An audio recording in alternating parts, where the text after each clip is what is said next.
Bonjour docteur Éric Simard, bienvenue dans l'émission Génération 120 ans. Oui, bonjour. Je suis, vraiment, très honoré de pouvoir, discuter avec toi aujourd'hui, autour d'un sujet qui est à la fois fascinant et excitant, je trouve, la longévité ou en tout cas comment, bien vieillir et vivre longtemps en bonne santé. Est-ce que finalement on va enfin savoir comment vivre jusqu'à 120 ans en bonne santé et en pleine forme? En tout cas, ça va être le fil conducteur de cet épisode.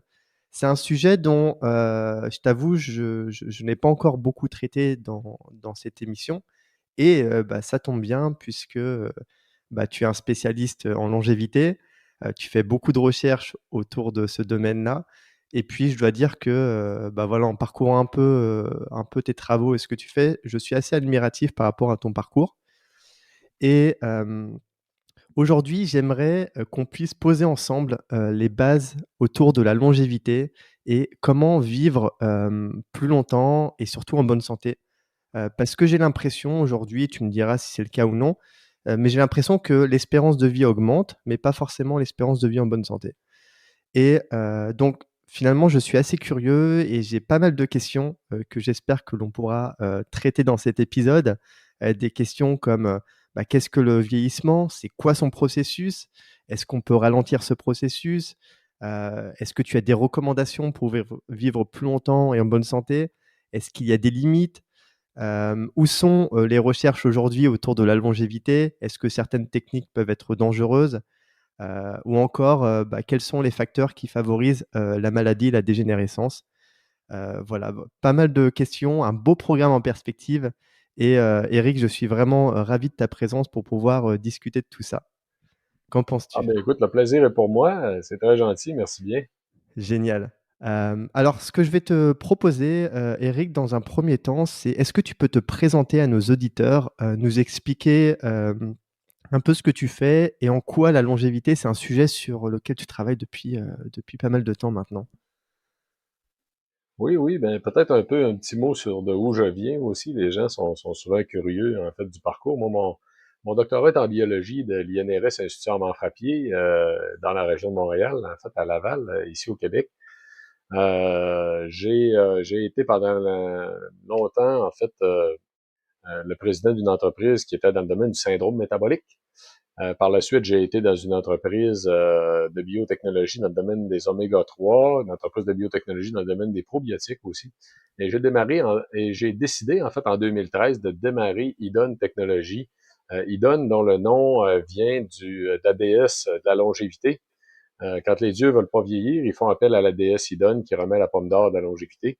Donc, j'ai créé Idon en 2013 dans le but de faire de la recherche de pointe dans le domaine du vieillissement, entre autres ce qu'on va parler aujourd'hui, parce que je croyais à l'époque être en mesure d'identifier des nouvelles molécules pour ralentir le processus du vieillissement. Mmh.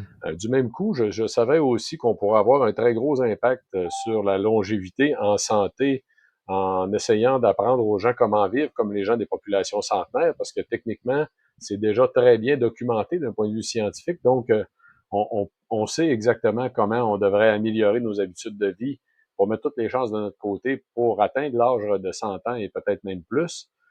Donc, j'ai écrit par la même occasion 4 livres pour essayer de l'expliquer le mieux possible. J'ai donné un grand nombre de conférences. J'ai amorcé un programme de recherche ambitieux avec l'Université Concordia, qu'on va sûrement discuter aujourd'hui aussi, qui a mené à la découverte, en fait, de nouveaux agents gyrosuppresseurs. Et aujourd'hui, donc, je suis président de l'entreprise Idon Technologies, qui, d'un côté, continue à faire de la recherche dans le domaine de la longévité cellulaire, de l'autre côté, commercialise des produits de santé naturelle, donc des suppléments. Mmh. Je donne, bon an, mal an, je dirais, 50 à 70 conférences par année. OK. Je suis aussi un collaborateur de plusieurs médias, autant écrits que la radio. Je donne des entrevues, en fait, très fréquemment aussi dans les médias sur toujours des sujets associés à la longévité en santé, la prévention de l'Alzheimer aussi. Je fais beaucoup dans le domaine de la prévention de l'Alzheimer. Je suis aussi au Québec actuellement le président de l'Association professionnelle pour la santé intégrative. J'ai été pendant plus de 10 ans le président du comité consultatif du Conseil national de recherche en sciences et naturelles et en génie du Canada. Puis je suis un membre nommé actuellement de la commission d'éthique en sciences et technologies du Conseil des ministres. Donc, je suis très impliqué du côté de l'innovation aussi en tant que tel, ce qui m'a toujours tenu énormément à cœur. Ouais. Ouais, c'est un parcours très riche, tu fais beaucoup de choses. Je me demande même comment tu arrives à gérer tout ça. Donc, ce que je retiens, c'est qu'il y a eu une accélération ces dernières années dans ton application autour de la longévité. Et c'est ce que tu fais principalement avec ton entreprise Idon Technologies, qui donc, ce que j'ai compris, fait des recherches autour de ce domaine-là et en tout cas aider les personnes à vivre plus longtemps et en meilleure santé, hein, c'est bien ça. Moi, il y a deux grandes facettes, je te dirais, à la longévité en santé. On devrait retenir tout ce qu'on connaît puis ce qu'on peut savoir en tant que tel des impacts sur la longévité humaine, des saines habitudes de vie. Et là, on en apprend à toutes les années parce qu'on finit toujours par identifier des éléments qui semblent être assez anodins, qui ont pu être démontrés suite à des études épidémiologiques de grande envergure. Comme par exemple, je vais te donner un exemple qui est très simple. Il y a une étude qui a déjà démontré que consommer des noix, une poignée de noix, on ne parle pas nécessairement d'une grande quantité, mais une poignée de noix tous les jours, les gens ont 5 ans de plus d'espérance de vie, tout type de maladies confondues. 5 ans, waouh. Ah, donc c'est vraiment intéressant parce que quand on identifie des éléments qui ont des impacts sur tout type de maladies confondues, c'est un impact très significatif en longévité humaine, puis c'est quelque chose de facile à incorporer à nos habitudes de vie. Fait que c'est sûr qu'avec le temps, je suis devenu un spécialiste de ces éléments-là parce que je connais très bien, je suis de très près toute la littérature en lien avec la longévité. Donc ça, c'est une chose. De l'autre côté, c'est que d'un point de vue biologique, on sait depuis à peu près le début des années 2000, au début des années 2000, on s'est rendu compte qu'il y avait quelque chose qui ne fonctionnait pas dans nos façons d'expliquer le vieillissement. Ça a pris une dizaine d'années avant qu'on se rende compte, dans les années 2010, là, qu'on allait être en mesure d'agir sur le vieillissement humain parce qu'il y a des mécanismes cellulaires en tant que tels qui prévoient, si on veut, le vieillissement de la cellule Hmm. sur lesquels on va être capable d'interagir. Pour que le premier papier, en fait, qui a dit haut et fort qu'on allait être capable d'agir sur le vieillissement humain, a été publié en 2015. Hein. Donc, d'un autre côté, il y a toutes les molécules, en fait, toute la biologie, la compréhension qui va nous amener à ralentir les processus aussi, puis à mettre toutes les chances de notre côté. Ok. Puis ici, je peux peut-être te dire tout de suite d'entrée de jeu, parce que là, les gens se demandent probablement quel genre d'impact ça peut avoir. En fait, ce que l'on sait très clairement, là, parce qu'il y a plusieurs façons de l'évaluer, mais c'est qu'on a au moins 30 ans de différence en qualité de vie, en fait, en longévité, en santé. Donc, tu l'as mentionné d'entrée de jeu tantôt dans l'introduction, on vit plus vieux actuellement, pas nécessairement mieux, par exemple. Hein. Moi, c'est ce Oui. que j'appelle souvent être vieux et malade plus longtemps, malheureusement, qui C'est est pas l'époque, l'idéal. qui est l'approche de notre médecine moderne. Euh, mais contrairement à ça, justement, les habitudes de vie des centenaires vont nous amener à avoir une qualité de vie beaucoup plus longue qui pourrait nous permettre de sauver 30 ans. 30 ans, c'est très, très significatif. Autrement dit, c'est comme une personne de 60 ans versus une personne de 90 ans. Une personne de 60 ans qui a des mauvaises habitudes de vie, en fait, va avoir la même capacité physique qu'une personne de 90 ans qui a des bonnes habitudes de vie. On est capable de Wow, gagner 30 ans. Et incroyable. cette évaluation-là, en fait, a été faite de plusieurs façons. Là. Quand j'ai écrit mon premier livre, moi, j'avais avancé le chiffre de 20 ans en étant conservateur. Puis à l'époque, en fait, Walter Longo avançait, lui, le chiffre de 30 ans dans son livre parce qu'on faisait des parallèles avec ce qui était observé chez l'animal. Depuis, en fait, là, il y a à peu près 3 ans, je te dirais 3 ou 4 ans, je ne suis pas sûr exactement, il y a une étude qui a montré euh, en comparant en fait des données à l'échelle mondiale en fait des populations, que les gens qui avaient des bonnes habitudes de vie avaient des paramètres physiologiques et des capacités 30 ans plus jeunes en fait que des gens qui avaient des mauvaises habitudes de vie. Ça fait que ça, c'est un premier parallèle qui était très clair. Hmm. Le deuxième nous vient d'une étude assez récente en fait sur l'activité physique, où ils ont montré aussi que des gens qui ont des très bonnes capacités physiques, qui ont été actifs toute leur vie, vont arriver à un âge avancé avec des caractéristiques de quelqu'un de 30 ans plus jeune en capacité physique. Puis ils vont, oui, se dégrader, en fait, lentement au fil des années, mais la droite est parallèle pratiquement aux gens qui font moins d'activité physique. Autrement dit, on va perdre en capacité en vieillissant à peu près à la même vitesse si on est actif que des gens qui ont été moins actifs dans le passé, mais on va partir de Hmm. beaucoup plus haut. La Hmm. distance entre les deux donne environ 30 ans aussi. Fait qu'on Ok. sait d'un point de vue biologique qu'on est capable de gagner 30 ans de qualité de vie en santé. Qu'est-ce que c'est en tant que tel? Là? Ben, regarde, un autre exemple, c'est que les gens des populations centenaires comme Okinawa, on en voit encore à l'âge de 90, 100 ans qui sont encore actifs sexuellement, qui sont encore capables de faire du vélo. En fait, C'est extrêmement intéressant parce que si on se rend à l'âge de 100, 110 ans, puis qu'on est encore capable de voyager, se permettre d'aller ailleurs dans le monde, de se mettre à quatre pattes pour jouer avec les petits-enfants, je veux dire, c'est ça la vie, en fait, et c'est ça que Mmh. tout le monde veut. Donc, il Ouais. va y avoir deux façons d'y arriver. Non? C'est bien sûr toute la question des saines habitudes de vie, puis tout ce qu'on peut faire pour mettre toutes les chances de notre côté. Puis de l'autre côté, tout ce que la science va nous apporter au niveau des agents gyrosuppresseurs.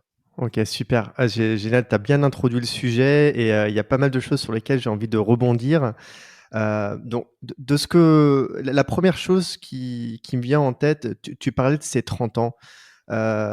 Donc ma question, elle est pas liée à ces 30 ans, mais j'ai entendu dire qu'à partir d'un certain âge, à partir de 30 ans, on commençait à perdre son capital énergie, celle-ci commençait à décliner et j'ai aussi cru comprendre qu'à partir de 60 ans, le corps et surtout, le cerveau, commencent sérieusement à décliner en termes d'énergie, en termes de mémoire et cetera.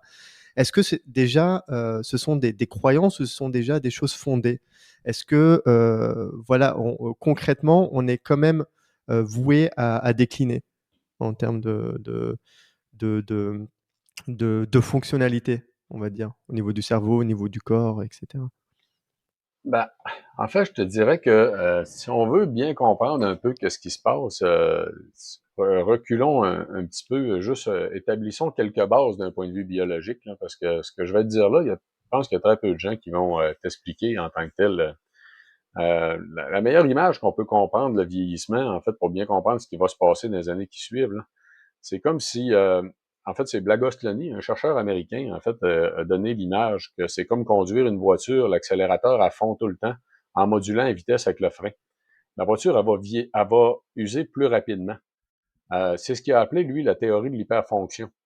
Et c'est un très beau parallèle avec ce qui se passe réellement d'un point de vue biologique. C'est une belle analogie.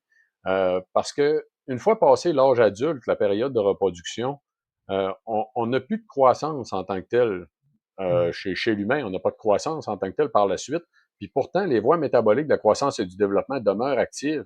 Et c'est comme si ils créaient de la distorsion dans le fonctionnement cellulaire qui vont réduire nos capacités de maintenance et de réparation. Fait que techniquement, en fait, la voiture en question, il y aurait deux façons d'agir dessus. Soit en levant le pied du gaz, tout simplement pour ralentir la poussée, tout simplement du moteur qui cause de l'usure, ou encore Mmh. en faisant plus d'entretien. Mais ce qu'on se rend compte dans le monde vivant, en fait, là, c'est qu'on a des organismes qui font les deux. Soit des organismes qui vont se développer moins rapidement, ça veut dire qu'ils vont vieillir moins vite parce qu'on va vieillir à la vitesse qu'on se développe. Donc, ils vont lever le pied du gaz, comme par exemple le requin du Groenland, c'est un bon exemple. Là, il va atteindre la maturité sexuelle à 150 ans. C'est ce que j'ai appelé un vieil ado. Et donc, son développement très lent, puis le fait aussi qu'il n'arrêtera jamais de grandir. Le requin du Groenland n'arrête jamais de grandir. C'est qu'il va grandir d'à peu près 1 centimètre par année pendant quelque chose comme 350 ans. Ça devient gigantesque en tant que tel. Là. Mais il y a l'avantage, justement, de ne pas avoir l'arrêt de croissance, puis de ne pas avoir de croissance rapide non plus. Fait que, bon, techniquement, ça, c'est un extrême. Donc, il y en a qui vont lever le pied de l'accélérateur pour avoir un développement moins Mmh. rapide. Et d'un autre côté, il y en a qui vont faire plus de maintenance et de réparation. Mais ce sont pas un Mmh. autre exemple de développement rapide, en fait, complètement à l'opposé, en fait. Là. On a les souris. Hein? Une souris, ça a 20 jours de gestation, ça ne vivra pas plus que 3 ans. Je sais pas si les gens se sont déjà demandé pourquoi une souris, ça ne vit pas plus que 3 ans. D'un point de vue biologique, ça n'a aucun sens, en fait. Il n'y a aucune cellule ou organisme vivant qui pourrait pas vivre plus que 3 ans. C'est qu'ils vont vieillir malheureusement à la vitesse qu'ils se sont développés, puis le vieillissement est tellement rapide. Fait que là, en fait, qu'est-ce qui se passe dans le vieillissement? On réduit graduellement la capacité de maintenance et de réparation. C'est quand on est jeune, on répare tout. En Mmh. vieillissant, on répare de moins en moins. De moins Pour en moins, répondre à OK. ta question, dans le fond, techniquement, quand on a l'arrêt de la croissance, on commence à réparer de moins en moins. Puis au fil des années, malheureusement, le processus s'amplifie. Fait Mmh. que oui, c'est vrai que dans le processus de vieillissement, c'est un inévitable, en fait, on va perdre en capacité. Alors, il y a deux choses qu'on peut faire pour ralentir le processus, réduire l'impact en tant que tel. C'est donc ralentir la poussée de l'organisme à vieillir. Ça, c'est ça sur quoi on travaille avec des agents gyrosuppresseurs ou encore, par exemple, avec le jeûne intermittent. Ou de l'autre côté, stimuler tous les mécanismes de maintenance et de réparation. Ça, on le fait, entre autres, avec l'activité physique, parce que aussi curieux que ça puisse paraître, l'activité physique, dans le fond, a des effets très négatifs au niveau des cellules vivantes qu'on va combattre en améliorant notre défense antioxydante et en améliorant la réparation de nos cellules. Et on va en bénéficier plus largement que juste la problématique qui a été causée, que juste le stress physiologique qui a été causé. Autrement Mmh. dit, on va avoir un surplus de production d'antioxydants par l'activité physique. Donc, l'activité physique va augmenter nos capacités de réparation, le jeûne aussi. Donc, puis bon, là, il peut y avoir différents types de suppléments même qui peuvent être pris. Donc, je te dirais que c'est sûr que à moyen long terme, ce qu'on va voir au cours des prochaines années, c'est les deux phénomènes. On va découvrir des façons d'agir à ralentir les processus du vieillissement, puis des façons d'agir à augmenter capacité de réparation. Mais oui, ils vont baisser au cours de la vie. Il n'y a pas Mmh. d'âge spécifique, je te dirais. Tu sais, il y a des règles du pouce sur tout un paquet de choses, là, au niveau de l'apparition des maladies, au niveau de l'inflammation. Mais c'est toujours une question de où tu es parti, de qu'est-ce que tu avais en fait comme bagage que tu as amené à ce point-là, Mmh. au point où tu vas commencer finalement à perdre en capacité. Donc, on devrait, dans le fond, prendre pour acquis en vieillissant qu'on va arriver à un moment de notre vie, un jour, que la seule chose qu'on va être capable de faire, c'est maintenir ce qu'on a amené là le plus longtemps possible. Donc, en capacité, les gens qui vont avoir développé au cours de leur vie une capacité physique la plus importante, ben, généralement, ils vont perdre très peu de matière, de masse musculaire, entre autres, en vieillissant, parce qu'ils vont avoir amené une grande capacité, Mmh. en fait, de mémoire musculaire ou encore de mémoire cognitive au point où ils vont commencer à en perdre, tout simplement. Mais on va tous finir par en perdre, malheureusement. Mmh. OK. Très très clair, donc j'ai bien compris pour résumer, donc on est tous amenés à décliner, ça c'est un fait, mais plus, on va, vieillir, plus on va augmenter en âge, moins on aura cette capacité, justement à maintenir notre corps, à supporter, ces fonctions. Et ce qui est intéressant et ce qu'il faut faire en tout cas, c'est le plus tôt possible, avoir des bonnes pratiques justement pour supporter tout ça et pouvoir, avoir, toutes les en tout cas avoir le plus possible des compétences qui vont nous permettre de mieux vieillir et d'avoir beaucoup plus d'énergie et cetera. Mais en tout cas, s plus tôt on s'y prend, mieux c'est. C'est, Ah oui, oui, oui, oui, tout à fait, effectivement. Mais on sait cependant, un élément qui est très, très intéressant, c'est qu'on sait quand même qu'il n'est jamais trop tard pour avoir un impact significatif. Puis je vais te donner un exemple qui est quand même frappant, là, qui a été publié, c'est l'an dernier ou il y a 2 ans, c'est tout récent, là. C'est une étude sur l'alimentation, puis la qualité de l'alimentation versus la longévité, qui a fait qui a donné des données justement sur l'impact sur la longévité d'une modification alimentaire, de passer à des mauvaises habitudes alimentaires versus des bonnes à l'âge de 60 ans, genre 70 ou 80 ans. Ce que l'étude a montré qui est vraiment très, très, très intéressant, c'est que même à un âge avancé, à 80 ans, quelqu'un qui passe d'une mauvaise alimentation à une bonne alimentation va encore avoir un impact d'augmentation de 3,4 ans de son espérance de vie. ah À oui. 3,4 ans à 80 ans, c'est quasiment équivalent à ce qui y restait d'espérance de vie. L'espérance de vie est à 84-85 ans environ, là, dépendamment des hommes et des femmes, mais rajouter 3,4 ans, c'est quasiment doubler ce qui restait finalement comme espérance de vie moyenne. Fait que même à un âge avancé, on peut avoir encore un impact très significatif. D'un autre côté, on sait aussi que, par exemple, les gens qui vont commencer à s'entraîner à 70, 75 ans sont encore capables de gagner en masse musculaire. Ah Écoute, oui. j'ai vu une dame dernièrement, là, 70 ans, c'est une période de 2 ans, elle a gagné 18 livres en masse musculaire. C'est OK. impressionnant. Elle est vraiment revenue en très grande santé. Puis je suis certain que si on regardait l'ensemble de ses paramètres physiologiques, on se rendrait compte que biologiquement parlant, elle a rajeuni. Et ça, OK. c'est fabuleux. Donc, on a quand même une possibilité, surtout à l'intérieur de la période de 30 ans que je te disais tantôt, là, de rajeunir biologiquement parlant, en fait, en mettant en place, en fait, des meilleures habitudes de vie, en agissant sur notre façon. Puis je te dirais aussi que plus la science va avancer, plus on va avoir des moyens très efficaces d'agir sur la longévité cellulaire, en fait, puis peut-être de nous amener encore plus loin à peut-être carrément rajeunir une certaine mesure en tant que tel, en améliorant tellement la santé de nos cellules qu'on pourrait peut-être Mmh. espérer justement de rajeunir techniquement. OK. C'est génial donc de ce que tu dis, ce que je retiens, c'est que, finalement, à n'importe quel âge, on peut renverser la situation ou en tout cas, on peut faire en sorte d'augmenter notre longévité en mettant en place, des bonnes habitudes. Rien n'est irréversible et du coup, ça donne un peu d'espoir aux personnes qui ont peut-être un certain âge et qui se disent qu'il n'y a plus rien à faire. Ce que tu dis, c'est que non, il y a toujours quand même des choses à faire, à mettre en place pour grignoter et avoir beaucoup plus d'années à sa vie, quoi. Donc ça, je trouve ça, c'est super Oui, puis là, chouette. il y a un élément peut-être intéressant à souligner parce que je suis certain qu'il y a des gens qui nous écoutent actuellement qui doivent se dire, ouais, mais la génétique dans tout ça, c'est très important. En fait, la génétique, là, on sait que techniquement, ça explique de 15 à 25 la longévité humaine. Et la façon dont on le sait en tant que tel, c'est entre autres l'étude sur les jumeaux jumelles. C'est que il y a eu beaucoup d'études sur les jumeaux jumelles pour essayer de comprendre l'influence de la génétique sur la longévité humaine. Puis on s'est rendu compte que ça n'avait pas un gros impact. Autrement dit, on suit des jumeaux identiques, puis on regarde comment ils vont vieillir en fonction de leurs habitudes de vie. Puis on se rend compte au bout de la ligne que la génétique serait pour entre 15 à 25 Ok, responsable de la longévité humaine. Fait que si je le dis à l'envers, là, pour être sûr d'avoir une bonne compréhension, en 75 à 85 de la longévité humaine est expliquée par nos habitudes de vie. Et là-dessus, en fait, un autre élément que je trouve intéressant de mentionner, c'est que il y a eu dans le passé, puis là, je dirais 10-12 ans d'ici, là, quand on a commencé à, même peut-être, ouais, entre une vingtaine d'années et une dizaine d'années d'ici, là, dans le passé, quand on a commencé à séquencer des génomes humains, il y a des génomes de super centenaires, donc des gens qui se sont rendus à l'âge vénérable de 110 ans et plus, qui ont été séquencés pour se rendre compte qu'il y avait exactement le même niveau de risque de maladie d'un point de vue génétique que la moyenne de la population. ok, wow, Et ils intéressant. ont aussi séquencé par la suite, en fait, 9 enfants d'une famille anglaise, que quand on regardait leur arbre phylogénétique, en fait, là, écoute, c'est effarant, là.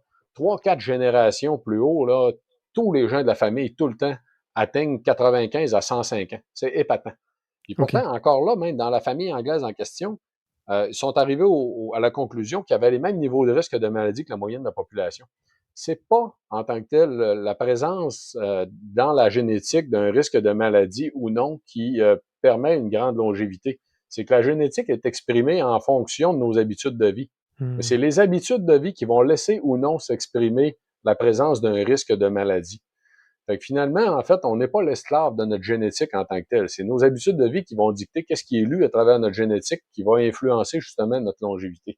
Hmm. Et là, ils se sont même rendus compte dans l'étude anglaise par la suite, en retournant voir l'arbre généalogique de la famille, là, que quand ils regardaient les conjoints-conjointes, ils vivaient plus vieux aussi que la moyenne, plus vieux significativement que la moyenne de la population. Fait que finalement, ce qui expliquait la grande longévité de la famille en question, c'est l'adhésion à une culture familiale tissée très serrée, dans laquelle les enfants de génération en génération vivaient de façon très identique ou de façon très similaire. Et les saines habitudes de vie perduraient finalement parce que tous Hmm. les gens adhéraient, y compris les conjoints en tant que tels. Donc, c'est Ok. vraiment passionnant de voir ça. Donc c'est vraiment c'est un état d'esprit finalement. C'est quand on évolue dans un cadre, dans un état d'esprit, quand on voit de nos propres yeux qu'on est en mesure d'arriver à faire certaines choses, finalement il y a tout le cercle social qui adhère quelque part à ça et qui finalement va perpétuer tout ça au fur et à mesure. Donc il y a quand même un aspect, ce que je comprends, un aspect social fort dans tout ça.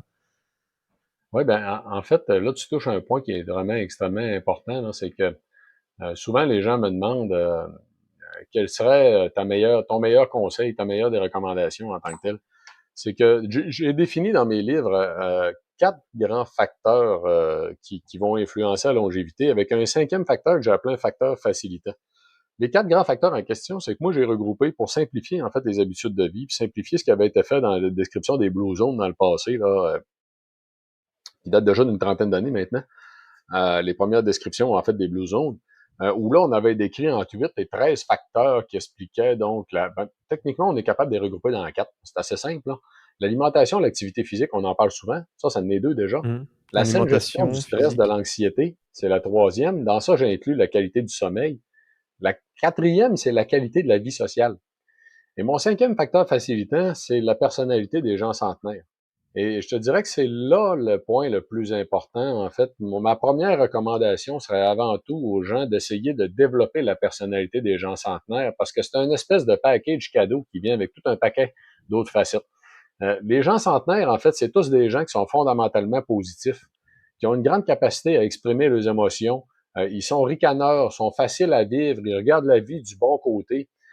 Puis là, quand on dit, en fait, fondamentalement positif, là, généralement, les gens ont une mauvaise idée, en fait, de qu'est-ce que c'est, ou du moins, ils réalisent pas à quel point c'est important. Puis là, on en reparlera, en fait, plus en détail, parce que c'est extrêmement important. Mais le fait d'avoir ce type de personnalité-là va faciliter la mise en place de l'ensemble de toutes les saines habitudes de vie, parce qu'automatiquement, ça en fait des gens qui sont plus consciencieux. Mmh.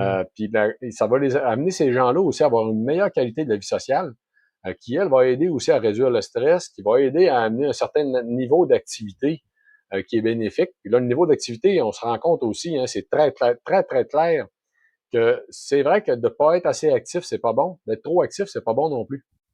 Fait qu'il Mmh. il y a une espèce de niveau mitoyen qui oblige pas les gens à aller nécessairement au gym à tous les jours.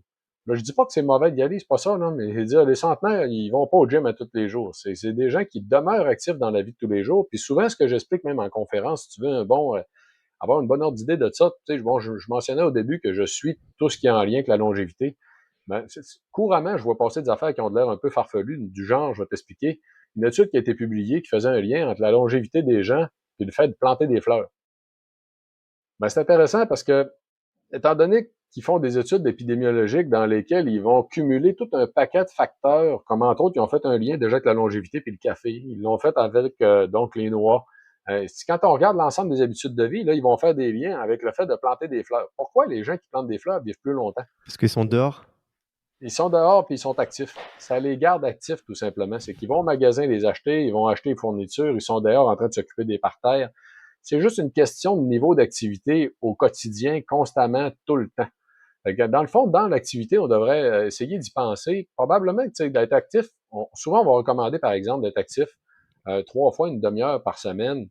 Ben, tant qu'à moi, on serait mieux même probablement 15 minutes tous les jours que 3 fois une demi-heure par semaine pour être un peu actif tout le temps. T'sais. Puis même le 15 minutes tous les jours, on peut le séparer par groupe de 5 minutes à 3 fois par jour, ça va être encore mieux. Aujourd'hui, on sait encore plus même que le niveau d'intensité que tu vas atteindre dans l'activité en question est plus important que la durée. Mmh. Fait qu'au fur et à mesure qu'on va raffiner tout ça, là, mais tout ça pour dire en fait que sûr que la recommandation la plus importante avant tout, c'est de développer en fait la personnalité des gens centenaires. OK. Puis si, puis si tu veux là-dessus, je peux continuer sur la parenthèse en fait que j'étais pour t'ouvrir sur le fait d'être fondamentalement positif parce que c'est un élément extrêmement important. Puis j'ai comme deux choses là-dessus que je peux te partager. Un, en fait, des éléments qui ont été rapportés carrément des gens d'Okinawa qui sont assez fabuleux, qui permettent de comprendre un peu dans quel genre d'état d'esprit ils sont. C'est des propos qui ont été rapportés par des journalistes. Et de l'autre côté, en fait, mon arrière-grand-mère à moi.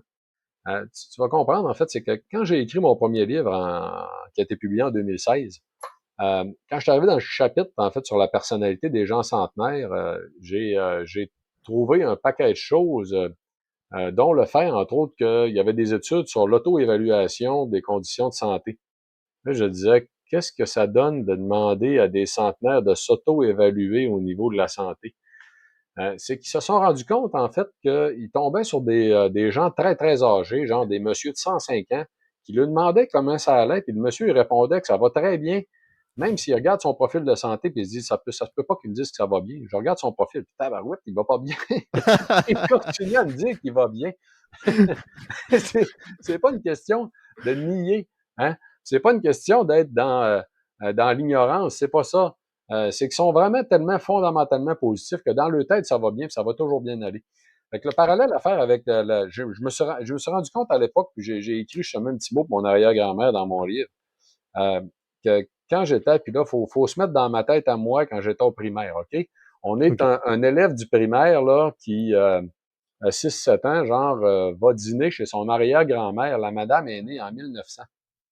Il va dîner le midi chez son arrière-grand-mère. Moi, je trouvais ça fascinant parce que là, j'y posais des questions, tu sais, sur la première, la deuxième guerre mondiale. T'imagines tout ce qu'elle avait vu, ce madame-là? Et même, tu sais, pour elle, un micro-ondes, c'était magique, là. Fait que, j'aimais bien y poser toutes sortes de questions. Le midi, j'arrive chez elle un midi, à un moment donné, puis j'y demande. Puis là, écoutez, faut se mettre dans la peau de la madame, là. Son mari était décédé, elle avait 78 ans. Elle habitait encore toute seule dans sa maison.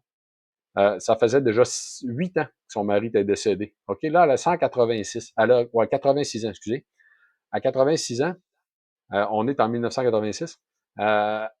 j'y demande le midi, il dit, comment ça va, grand-maman? Elle me répond avec à peu près le ton d'un général de l'armée. Ça va très bien, ça a toujours bien été, je verrais pas pourquoi que ça changerait. Et là, moi, ça m'est resté dans la mémoire, en fait, jusqu'en 2016, quand j'ai écrit mon premier livre, et que j'ai compris que ce qu'elle venait de me dire, en fait, non. Parce qu'à l'époque, je me suis dit, mon Dieu, qu'est-ce que je lui ai dit là? Ce qu'elle venait de me dire était exactement ça. C'est ça, une personne fondamentalement positive. C'est quelqu'un qui a un regard positif sur le passé, il a un regard positif sur le présent, puis il est confiant de l'avenir. Ça a Mmh. toujours bien été, ça va très bien, je verrais pas pourquoi que ça changerait. Vous voyez, Ouais. patente? Elle venait de me répondre dans la même phrase exactement ce que c'est être fondamentalement positif. La définition, c'est ça. Et la madame, pourquoi qu'elle me répond ça en tant que telle? Ben, c'est parce que c'est une madame de 86 ans qui fait déjà 8 ans qu'elle habite seule dans sa maison à elle. Tout le monde, d'un petit village où tout le monde se connaît, tout le monde devait passer son temps à lui demander comment ça va, si c'est correct, si ça manque de quelque chose. Probablement qu'elle n'avait ras-le-bol de m'entendre parler. Fait que si on fait un parallèle avec justement ce qui a été observé à Okinawa, justement, par des journalistes, puis ça, je trouve ça bien amusant aussi. C'est une dame qui est devenue une bonne amie à moi maintenant, en fait, là, qui a été une journaliste de Radio-Canada, qui est allée justement à Okinawa, qui a ramené des propos justement là-bas, qu'elle a trouvé, tu sais, qui l'ont fait sursauter. Tu sais. Une Mmh. dame de 104 ans, entre autres, là, ben, deux dames, en fait, qui dépassaient. Je pense qu'il y en a une qui avait 104 puis l'autre 105. Là. Quand elle lui a demandé c'était quoi le secret, la première, il a répondu vous vous posez bien trop de questions. Ça, c'est fait. OK, OK, ça, c'est pas pire. Ça donne une idée un peu de l'état d'esprit dans lequel ils sont, en fait. Puis la deuxième, de 104 ans, en fait, qui est une dame qui, à tous les matins, allait travailler au marché public. Puis là, la journaliste qui lui demande, ben oui, mais pourquoi, à l'âge que vous êtes, que vous avez, vous allez encore travailler au marché public? Puis la dame qui répond, ben, c'est mon rôle à jouer dans la société.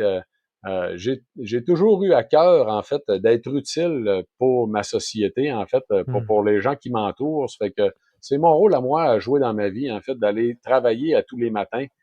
Ça fait que pour elle, c'était comme sa raison d'être, si on veut, Ouais, en c'est fait. ça, le sens. Elle a trouvé un sens dans sa vie. Ouais, c'est ça. Puis puis en fait, c'est un élément important de la personnalité aussi des gens centenaires, c'est qu'ils ont tous un sens à la vie. Au Japon, en tant que tel, ils ont quelque chose de fabuleux au niveau de la culture qu'ils sont probablement en train de perdre malheureusement à cause de l'américanisation du Japon. Là. Euh, c'est qu'ils ont longtemps considéré que leur raison d'être sur la Terre allait finir par leur être dévoilée.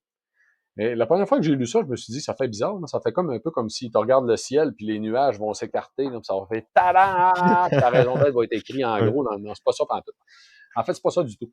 C'est que dans la culture japonaise, ils ont ce qu'on appelle l'ikigai, que vous avez probablement déjà entendu parler, là, qui est comme en fait le fait de faire un match parfait entre tes capacités, tes valeurs, ce que tu vas accomplir dans ta vie, puis ce que tu as développé toi-même personnellement. Mmh. D'être parfaitement aligné avec ta réalité, réalisation, puis ce que tu es en train de faire de ta vie finalement pour considérer que c'est ça ta raison d'être.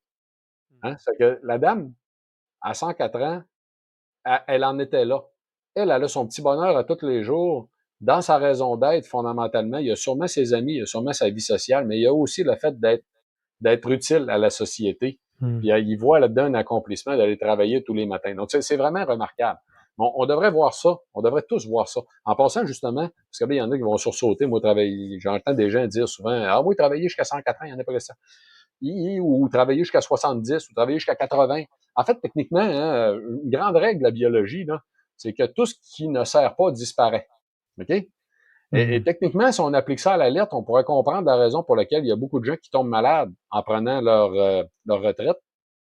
Biologiquement parlant, tout d'un coup, ils décident d'eux autres mêmes personnellement d'être utiles à rien. Ben, Mmh. on devrait pas. Le mot retraite ne devrait jamais exister. On devrait peut-être parler d'une deuxième, troisième carrière, en fait, ou d'une autre étape de la vie, mais sûrement pas d'une retraite, de se retirer en tant que tel. Quel terme épouvantable. On se retire pas, en fait. Mmh. On est encore là, on est encore utile. Il faut avoir notre raison d'être. C'est extrêmement important, ça, c'est clair aussi. Mmh. Ah, c'est super intéressant. Oui, effectivement, je suis d'accord avec toi. C'est vrai que j'ai vu ça, que quand on s'arrête du jour au lendemain de travailler ou d'être actif, bah, beaucoup de personnes commencent à décliner parce que elles se rendent compte qu'elles ont plus forcément de sens, elles sont beaucoup moins actives, font beaucoup moins de choses, peut-être qu'elles vont avoir beaucoup moins de relations sociales et donc tout ça va faire que, elles vont petit à petit décliner et il y a beaucoup de personnes qui déclinent très rapidement et qui meurent rapidement suite à ça et c'est vrai que, ouais, c'est vrai que ça c'est intéressant. En tout cas, ce que j'en retiens, c'est qu'il faut être toujours, actif. C'est que la personnalité, en tout cas, joue énormément. Être, positif, voir les choses, du bon côté, ne pas être, dans le monde des bisounours où tout est beau, tout est rose. Non, c'est bon, être réaliste, mais être, optimiste. En tout cas, voilà, voir les choses de des bons côtés. C'est avoir un sens, trouver un sens dans notre vie, au quotidien, se sentir utile et avoir un cercle social qui est intéressant aussi, tout en restant actif. C'est un peu ça ce que j'ai compris, qui englobe la personnalité des personnes qui vivent, longtemps. Ah ouais. En fait, hein, il y a même eu déjà des évaluations qui nous disaient que, dans les impacts sur la longévité humaine, que c'est probablement la qualité de la vie sociale qui a le plus gros impact. Ah ouais? Il y a une étude qui avait déjà estimé, en fait, une personne vivant seule aurait 15 ans de moins d'espérance de vie qu'une personne avec un grand cercle d'amis. On Ah s'est ouais, rendu compte waouh! par la suite, en fait, entre autres, ici au Canada, il y a une étude qui avait montré qu'une femme qui a un cancer du sein, tu sais, je parlais des grandes études épidémiologiques, là, en lien avec la longévité. Une femme qui a un cancer du sein, c'est une étude sur 44 000 femmes, un peu plus de 44 000 femmes. Une femme qui a un cancer du sein a 4 fois plus de chances de survie si elle a un gros cercle d'amis qu'une femme qui vit seule. Honnêtement, l'impact est tellement important que probablement, en fait, le premier élément, en fait, quand on découvre un cancer, à quelque part, on devrait se soucier de savoir si la personne en a une bonne vie sociale, elle a un grand cercle d'amis. Tu sais, techniquement, on devrait faire ça.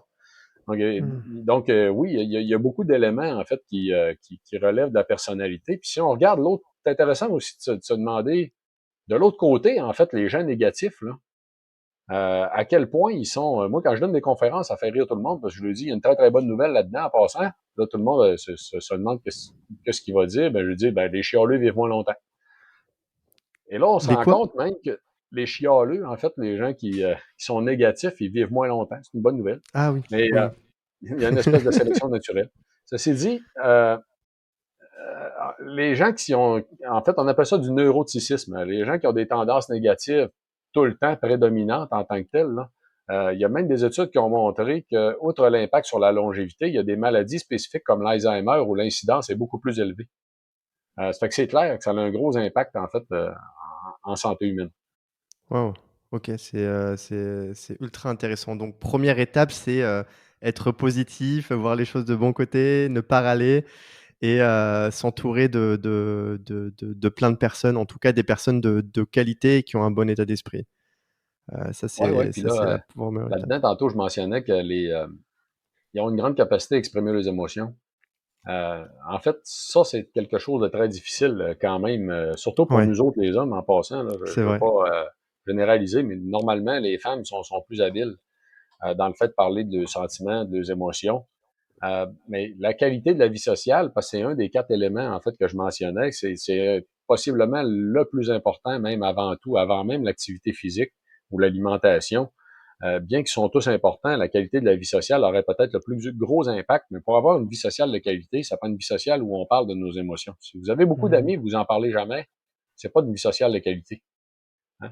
Et la vie sociale de qualité, en fait, définie de ce type-là, il y a l'étude de Harvard, que tu as peut-être déjà entendu parler, là, sur le bonheur, qui a été présentée par Robert Waldinger, qui fait beaucoup réfléchir là-dessus. En fait, c'est que l'Université Harvard avait eu l'idée de suivre pendant 75 ans des humains en documentant tout ce qu'on peut documenter sur l'espace d'une vie humaine pour mieux comprendre tout un paquet de facettes, entre autres d'un point de vue psychologique, mais aussi dans les impacts sur la santé humaine. Puis ce qu'ils se sont rendus compte au bout de la ligne, c'est que euh, après le 75 ans, donc ils ont documenté tous les 2 ans hein, l'état de santé, un profil de santé complet. Puis même quand ils ont commencé à avoir des conjoints, conjointes, puis des enfants, ils ont questionné les membres de la famille aussi.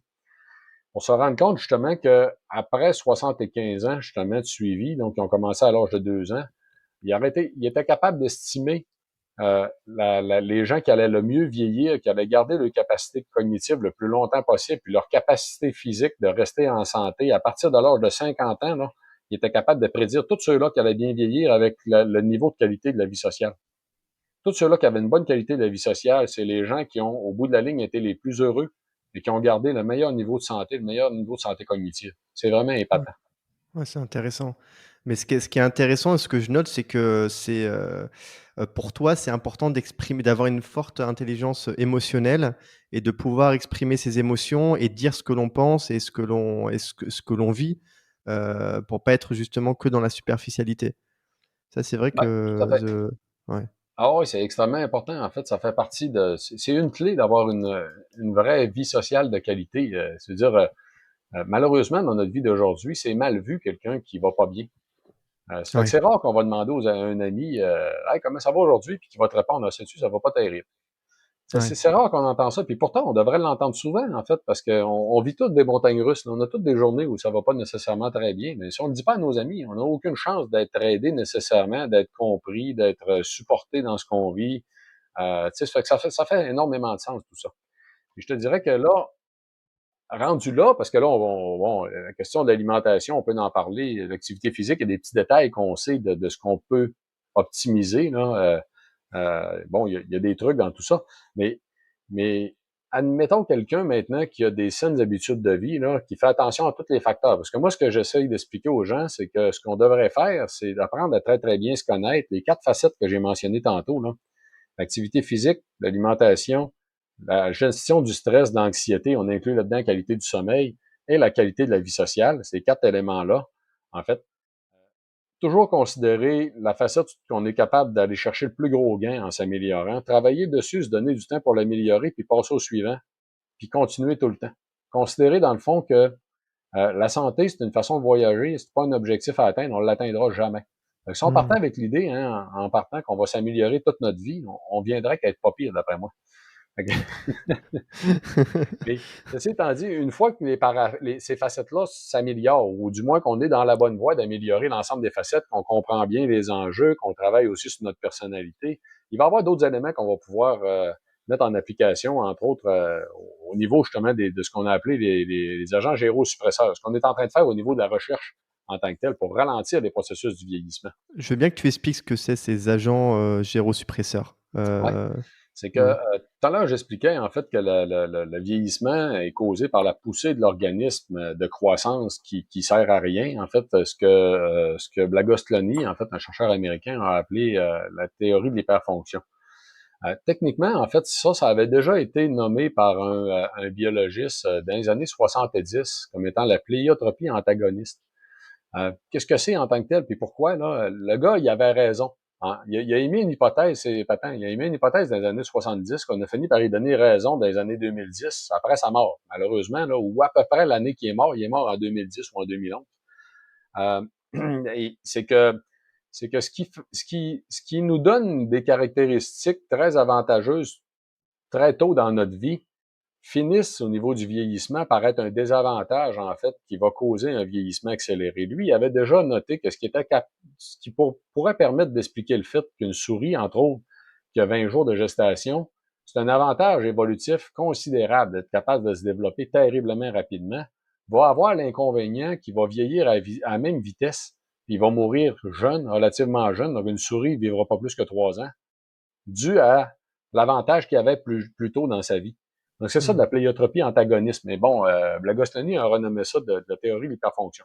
On est en train, étant donné qu'on connaît exactement toutes les voies métaboliques qui sont responsables, on est capable aujourd'hui de chercher des molécules qui vont avoir des impacts à ralentir la poussée de l'organisme à vieillir ou encore, en fait, à augmenter nos capacités de maintenance et de réparation, mais de façon suffisamment importante pour améliorer la longévité cellulaire. Fait que ça, on va appeler ça un agent gérosuppresseur. Donc, un suppresseur du vieillissement. Mmh. Géro-vieillissement, suppresseur du vieillissement, un agent gérosuppresseur. Et là, il faut faire attention parce que, bon, les gens qui parlent du vieillissement, il y en a qui vont considérer, ils vont mettre dans ça, par exemple, tout type d'antioxydants. Non. Mmh. Les antioxydants ne vont pas nécessairement ralentir la vitesse de vieillissement. OK. Ils vont réduire l'oxydation. Ils vont pas nécessairement réussir à ralentir la vitesse du vieillissement. C'est une autre affaire, là. C'est des mécanismes cellulaires. Il y a très peu d'agents gérosuppresseurs qui sont bien connus aujourd'hui. Il y en a deux que c'est des médicaments qui sont très bien documentés. Si vous regardez le cas de la rapamycine, en est un, en fait, mais qui a beaucoup d'effets secondaires. Malheureusement, c'est difficile à utiliser chez l'humain.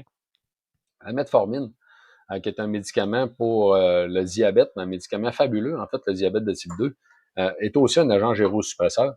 Il y en avait une dizaine de connus quand on a commencé nos travaux avec l'Université Concordia. Donc, ce qu'on a fait de notre côté, c'est qu'on a fait du screening à haut rendement, donc du criblage à très haut rendement, pour découvrir des nouveaux agents gérosuppresseurs en focusant, en fait, sur un certain groupe de molécules en particulier, qui sont des molécules naturelles, qui viennent d'extraits de plantes en tant que telles.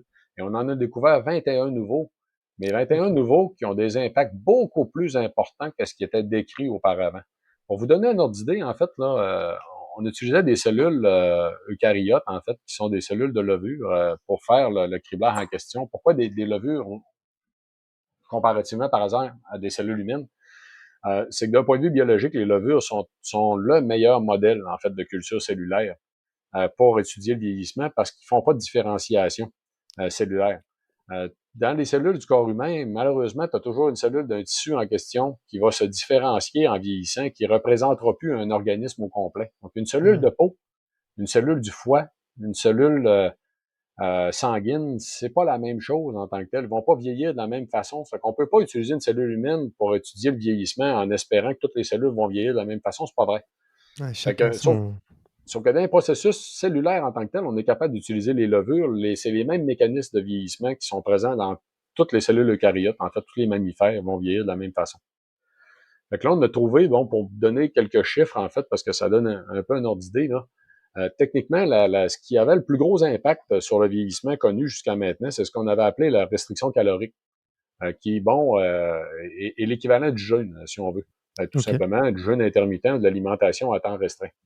La restriction calorique, en fait, les cellules en question, des cellules qui vont vivre 2 jours et demi, avec la restriction calorique, on les amenait à vivre 4 jours. C'était l'impact le plus important qui était connu jusqu'à maintenant. Il n'y avait pas de molécule identifiée qui permettait de dépasser le 4 jours en question. On en a Mmh. découvert, nous, qui les amenait à 8 puis même 12 jours. Puis on a découvert des effets synergiques, en fait, là, qui permettaient de garder les cellules en vie plus de 30 jours. C'est OK. énorme. C'est vraiment énorme. C'est comme de Mmh. faire x10 avec la longévité en question. Donc en faisant de la restriction calorique, en jeûnant?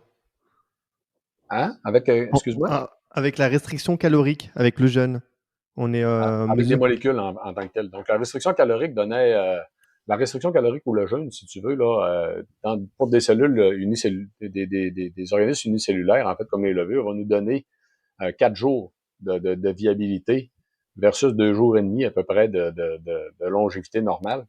Nous, on a atteint plus de 30 jours avec des molécules naturelles qu'on a identifiées, donc des agents gérosuppresseurs qui permettent de OK. ralentir en tant que tel le vieillissement de la cellule, puis de garder ses capacités de réparation le plus longtemps possible.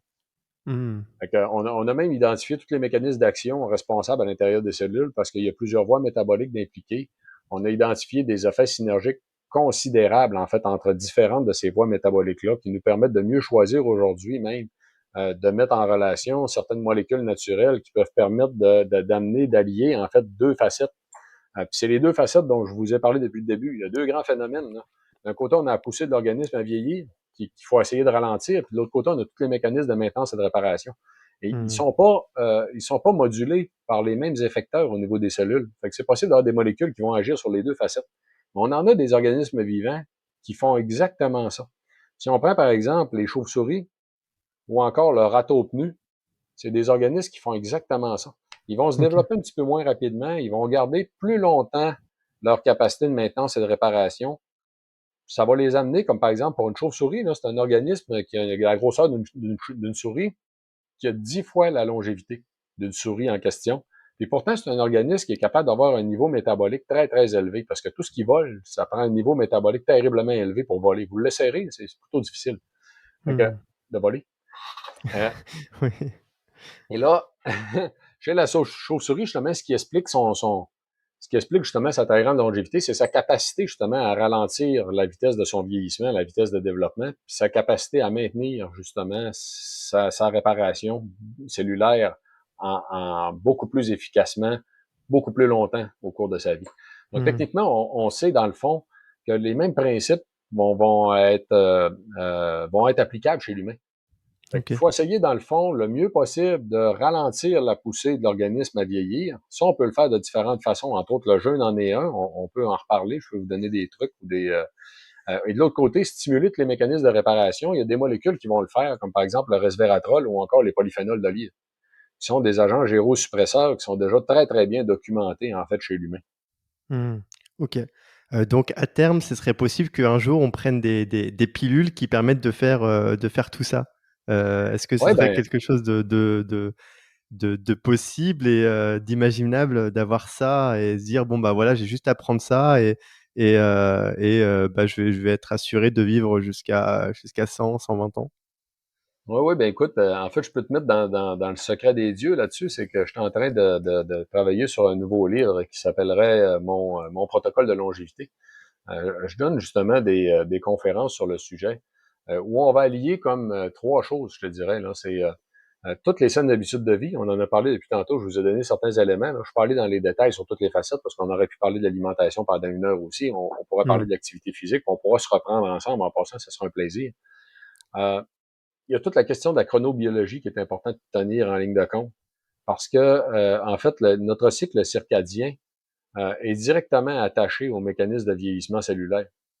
Fait Mmh. que si on déphase le cycle circadien, chose qui arrive souvent en vieillissant, en fait, ou qui peut être causée aussi par des problèmes de sommeil ou par du stress momentané, ou encore par une mauvaise alimentation ou un mauvais temps d'alimentation, si on déphase le cycle circadien, techniquement, on va vieillir plus vite.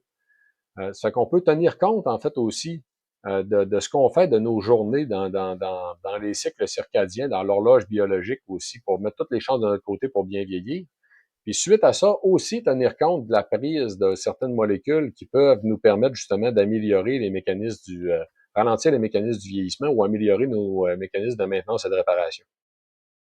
Donc, techniquement, on devrait regarder le portrait au complet de cette façon-là. OK, super intéressant et ça, tu vas le sortir pour quand, ce protocole de longévité? Excuse-moi, qu'est-ce que tu as dit? Ce livre que tu es en train d'écrire, protocole de longévité, c'est quelque chose qui est prévu, pour cette année? Je ne sais pas, en fait, si on va pouvoir avoir ça en 2023. Là. J'ai beaucoup de choses sur la table, là, mais Ouais. oui, je suis en train de travailler là-dessus. Entre autres, j'ai commencé à donner des conférences. Habituellement, on fait le contraire. On donne des conférences après que les livres soient sortis. Mais, Oui, c'est vrai. mais là, c'est parce que techniquement, j'ai la matière pour donner des conférences de toute façon.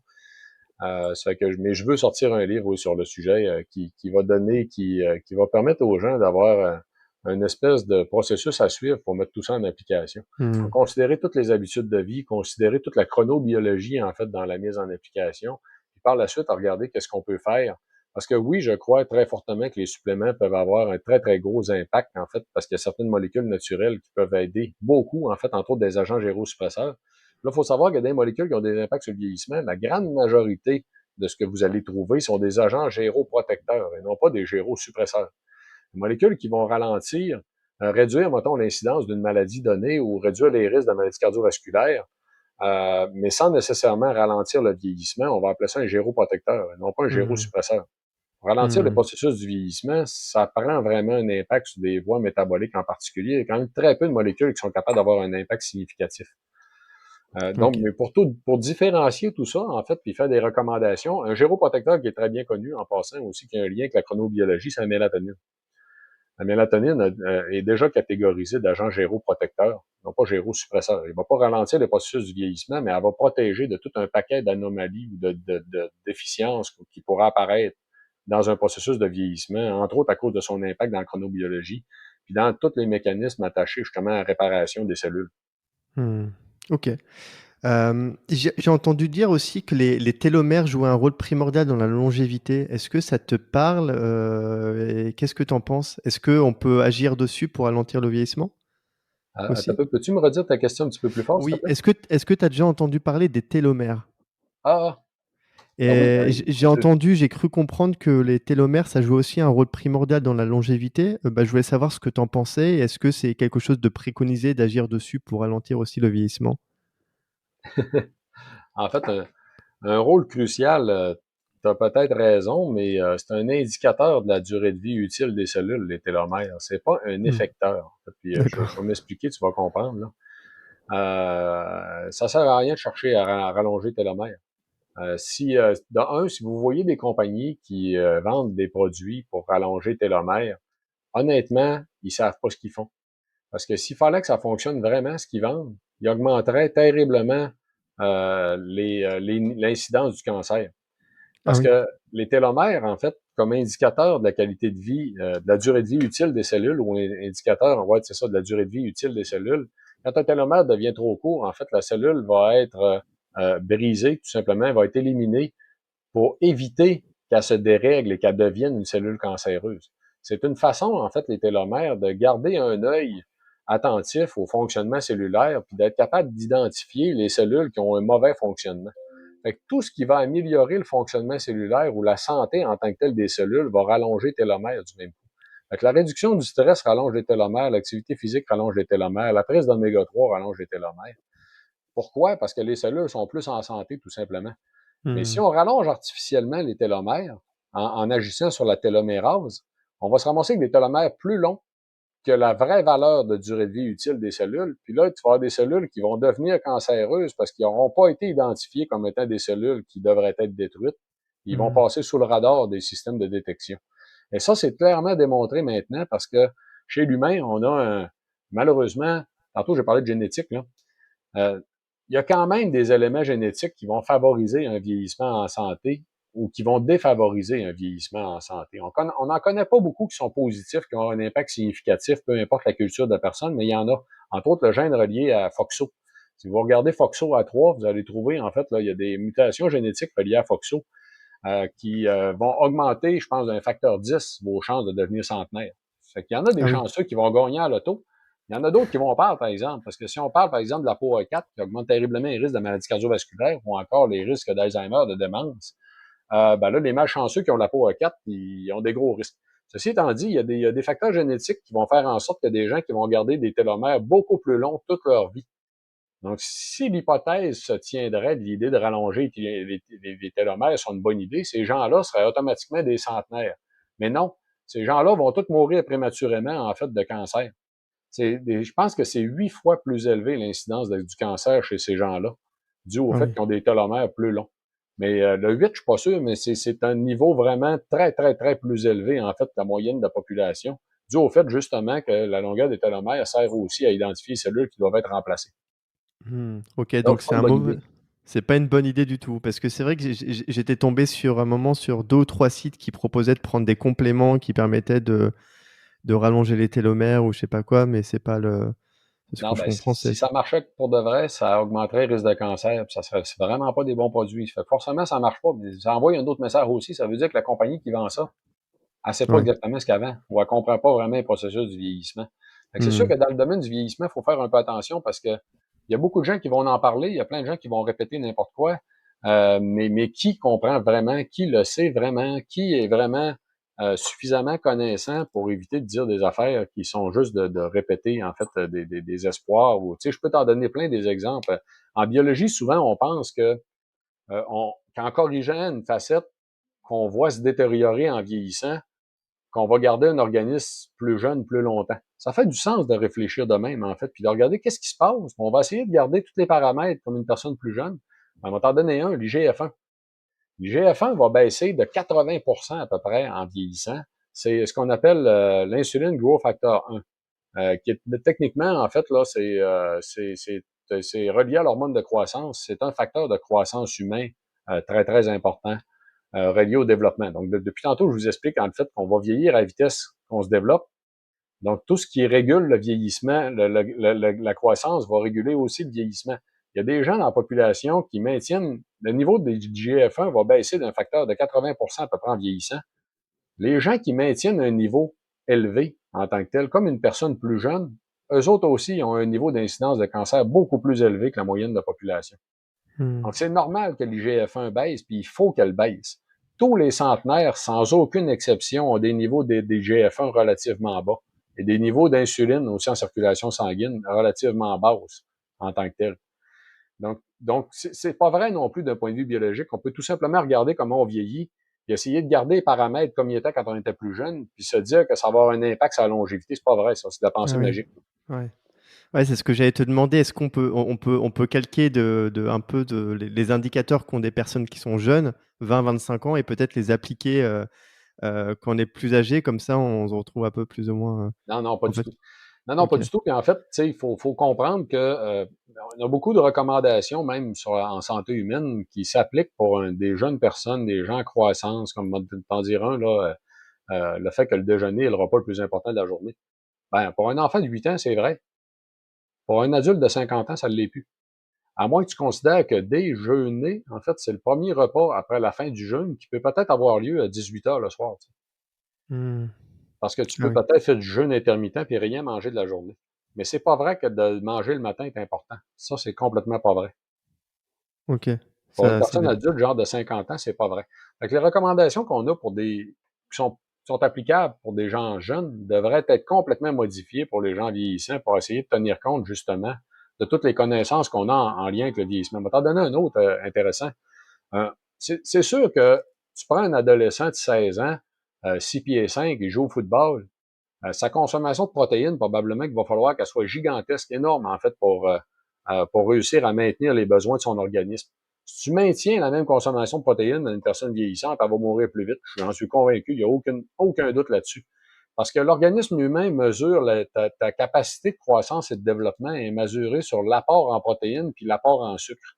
Les deux ont un gros impact sur la vitesse de vieillissement que tu vas avoir en tant que tel, parce que ça a un impact sur la vitesse de croissance plus jeune dans ta vie.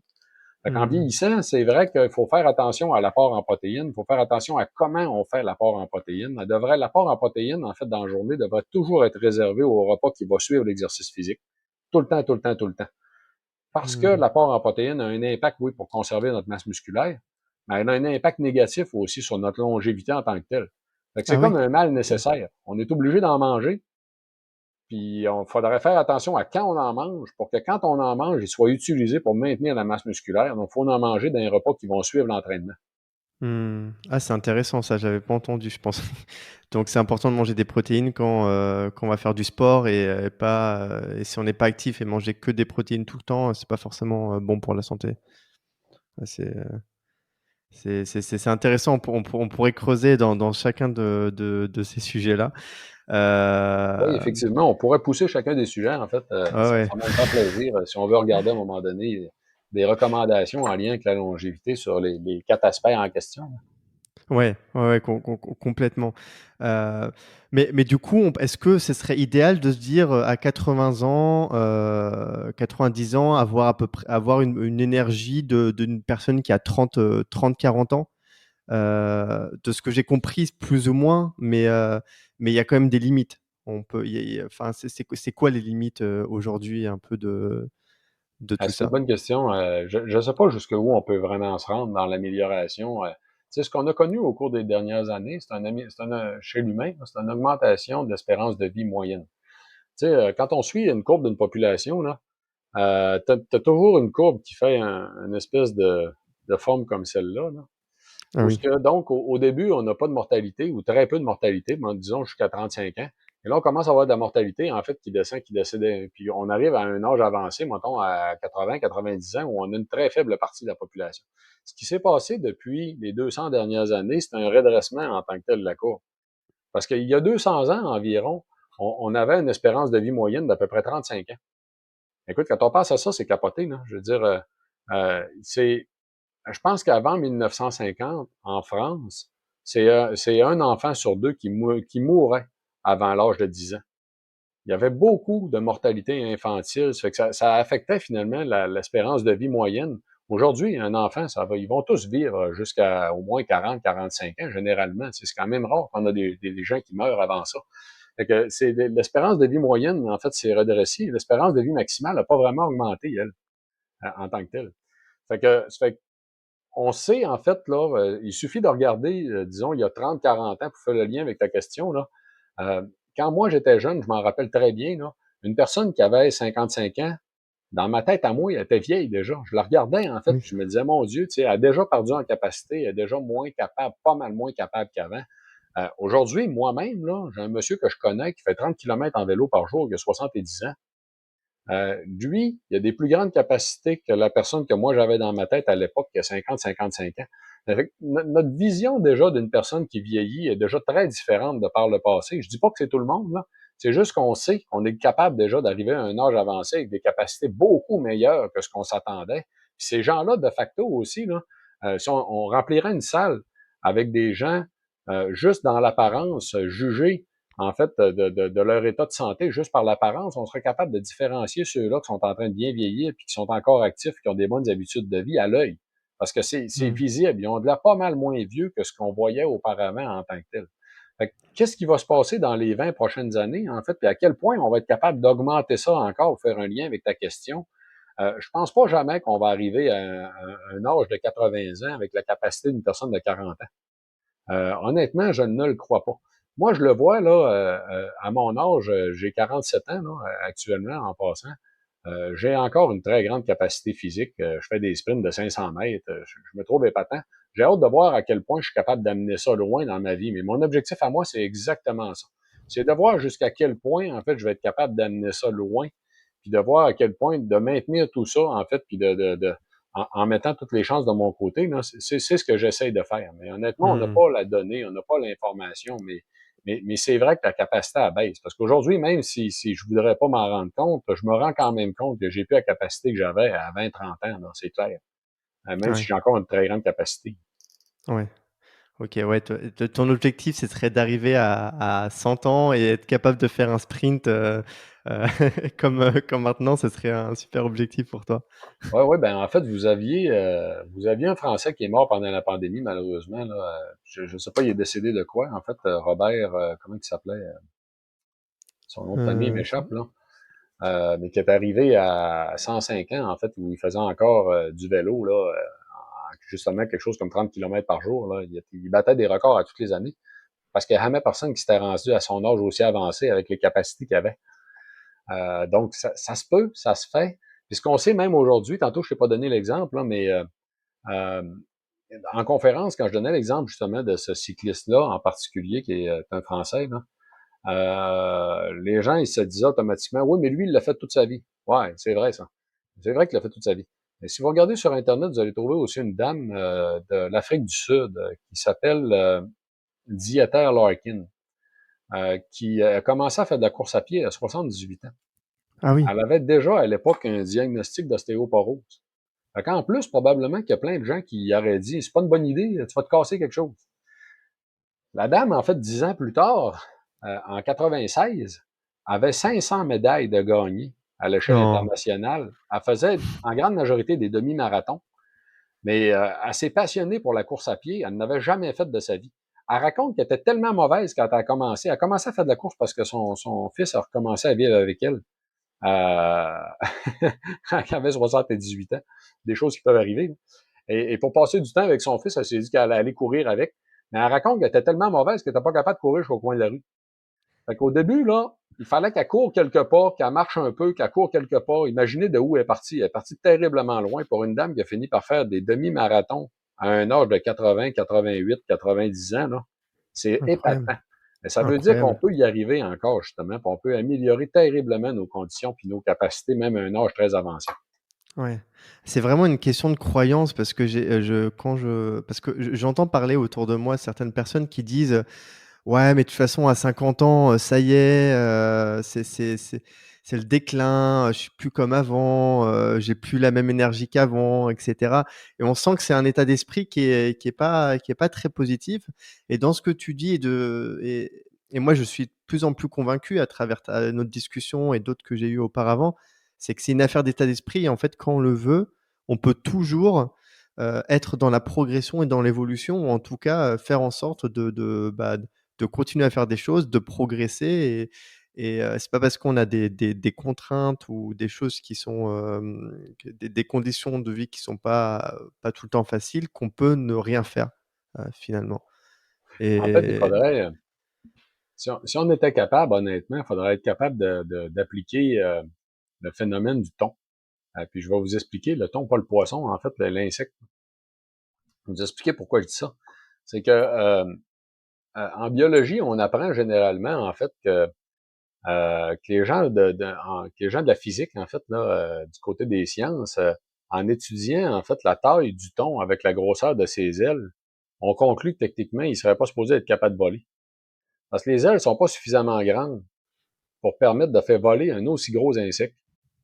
Fait que ça demeure quelque Mmh. chose de fascinant du point de vue de la science. Mais tu sais quoi, le plus gros avantage du thon en question, de l'insecte, Mmh. c'est Non? que lui, il ne sait pas. Ah oui, Lui, il ne c'est sait vrai. pas que techniquement, il ne serait pas supposé être capable de voler. Parce que s'il le savait, il volerait peut-être pas. Tu Ah comprends oui. mon lien avec le vieillissement aujourd'hui? C'est que malheureusement, on a beaucoup de gens qui vont se mettre des barrières qui sont psychologiques. Parce qu'avant tout, ils se disent, c'est sûr qu'ils s'ils se disent qu'ils sont pas capables de le faire, tu pars mal, là. Je veux dire, tu risques de pas être capable de le faire. Ou s'ils se disent encore là que c'est la génétique, ah ben, puis qu'ils vont avoir une vision fataliste. Tu sais, il y a tout le temps des gens qui vont me dire, ah ouais, ben moi, là, ma grand-tante, elle fumait, là, puis elle s'est rendue à 107 ans. Ouais, ben regarde bien, là, c'est qu'il y a des exceptions, il y a du monde qui sont chanceux, elle a été terriblement chanceuse, parce que si elle fumait puis qu'elle s'est rendue là, elle était terriblement chanceuse. Elle serait peut-être bien rendue à 120 si elle n'avait pas fumé, là. C'est ça, C'est là. incroyable. Fait Ouais. que, il y a toujours des exceptions, il y a toujours des cas, en fait, qu'on est capable de mettre de côté, mais si on retient, en fait, dans les grandes lignes, là, si on est capable de mettre les chances de notre côté puis de faire une différence vraiment énorme, de vieillir avec une plus grande capacité puis de profiter de la vie beaucoup plus longtemps, là. Moi, je te parlais de 30 ans, là.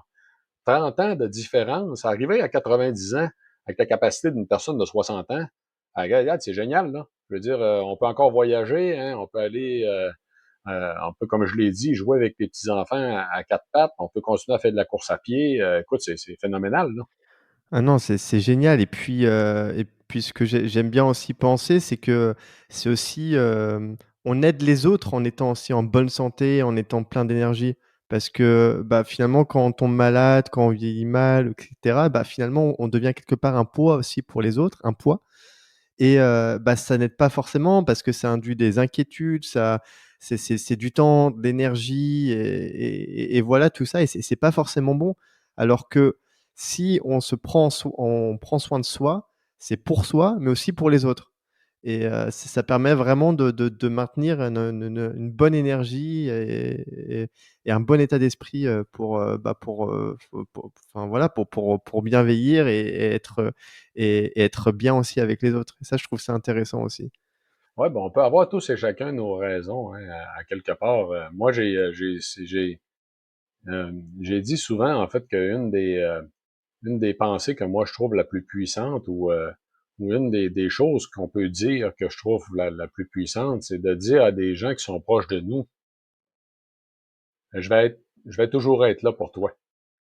De le dire à nos enfants. On parlait hein, au début de notre entretien de l'état d'esprit en fait des gens centenaires avec la raison de vivre. Ben une de nos raisons de vivre devrait être ça avant tout en fait. Là. C'est je Mmh. vais être toujours là pour toi. C'est très puissant. Mmh. C'est un engagement très profond au fait qui va même t'amener à décider toi-même d'être plus en santé pour être là plus longtemps, de faire attention à toi parce qu'il y a du monde qui ont besoin de toi, parce que c'est une promesse que tu as faite. C'est quelque chose de magique, en fait, d'extrêmement puissant. Et je te dirais que ça soulève aussi une autre observation qu'on devrait avoir sur notre société aujourd'hui, sur nos systèmes de santé. Puis bon, c'est la même chose chez vous en France que nous autres ici au Québec actuellement. Là. Les systèmes de santé craquent de partout. On n'est plus capable d'offrir suffisamment de services. On n'est plus capable de prendre en charge tout ce qui devrait être pris en charge parce que les gens sont pas en santé en tant que tels. Hein, parce que la population n'a pas fait de prévention. On joue aux pompiers, on attend que le feu prenne, en fait, on essaie d'éteindre le feu en tant que Mmh. tel.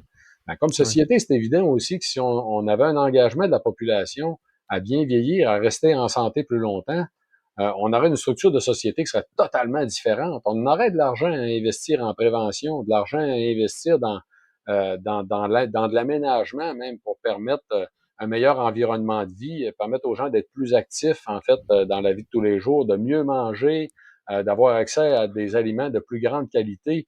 Tout ça, Mmh. pourquoi on dit qu'on n'a pas d'argent? C'est pas vrai qu'on n'a pas d'argent, c'est parce que notre argent, on la met à mauvaise place.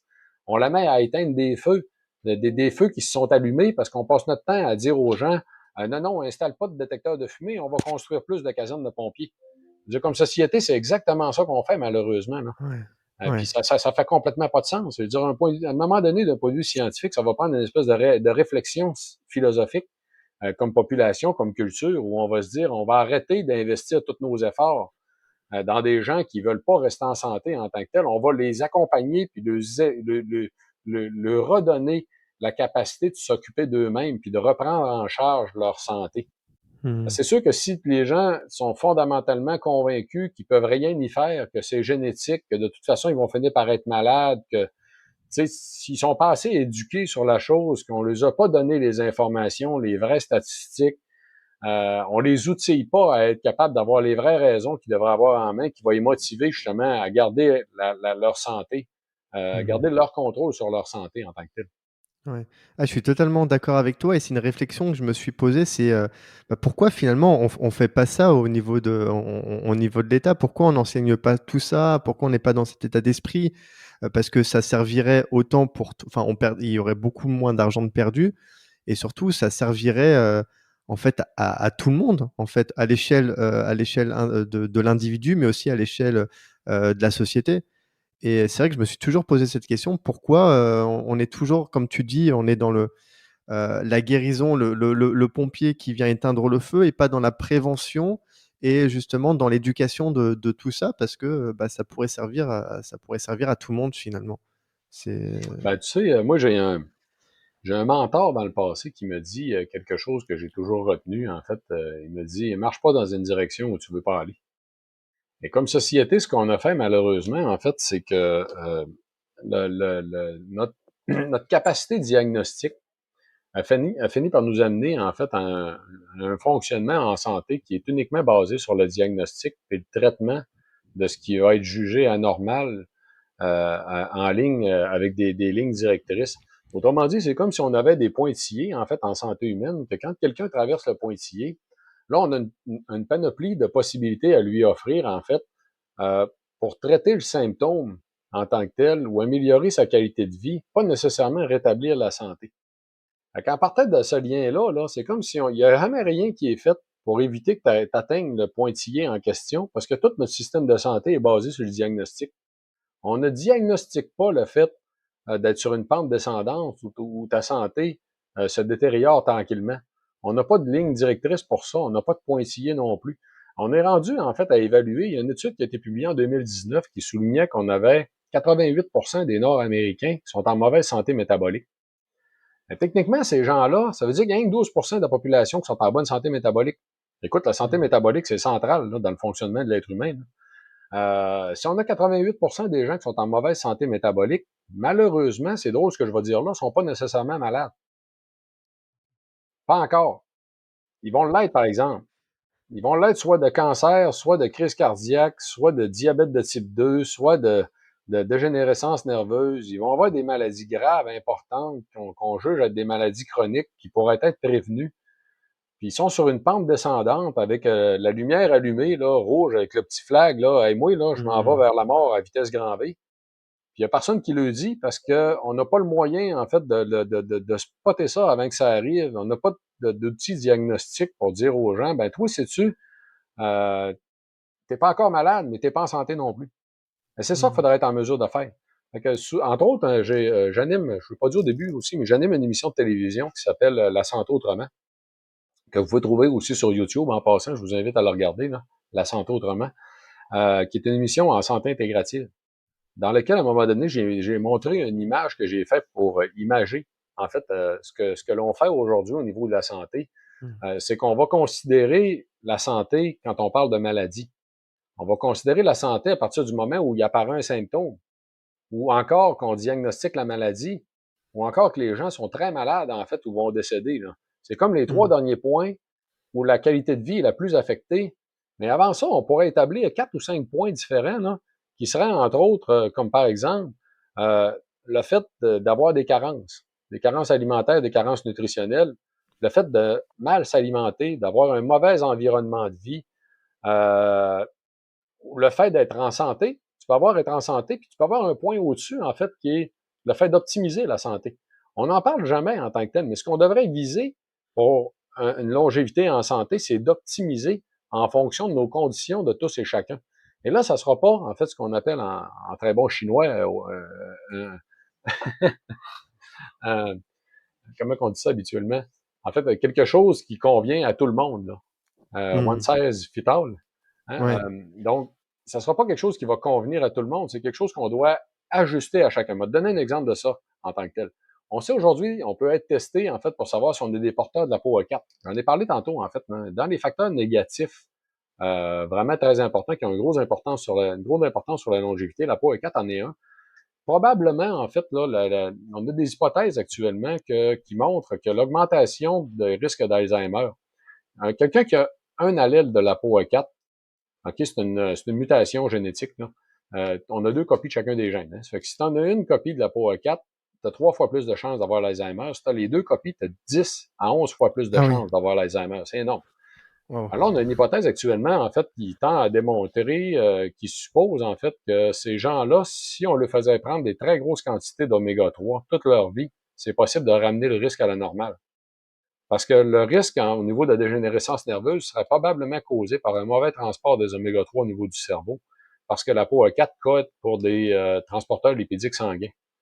Donc, la différence dans le transporteur lipidique sanguin causerait peut-être justement une différence de capacité d'acheminer les oméga 3 au cerveau. Donc, ces gens-là qui sont porteurs, on serait peut-être capable de leur dire, vous autres spécifiquement, prenez des doses d'oméga 3 beaucoup plus importantes, de façon à optimiser votre santé. Donc là, on parle pas de ne pas avoir de carence. Là. On parle dans leur cas d'avoir un niveau optimal qui s'applique à leur état, leur situation, leurs conditions, leur Mmh. génétique.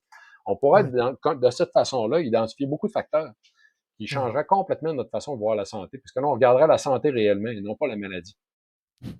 Alors, il faut tous se faire tester, voir si on a l'ApoA4, comme, comme ça c'est nous.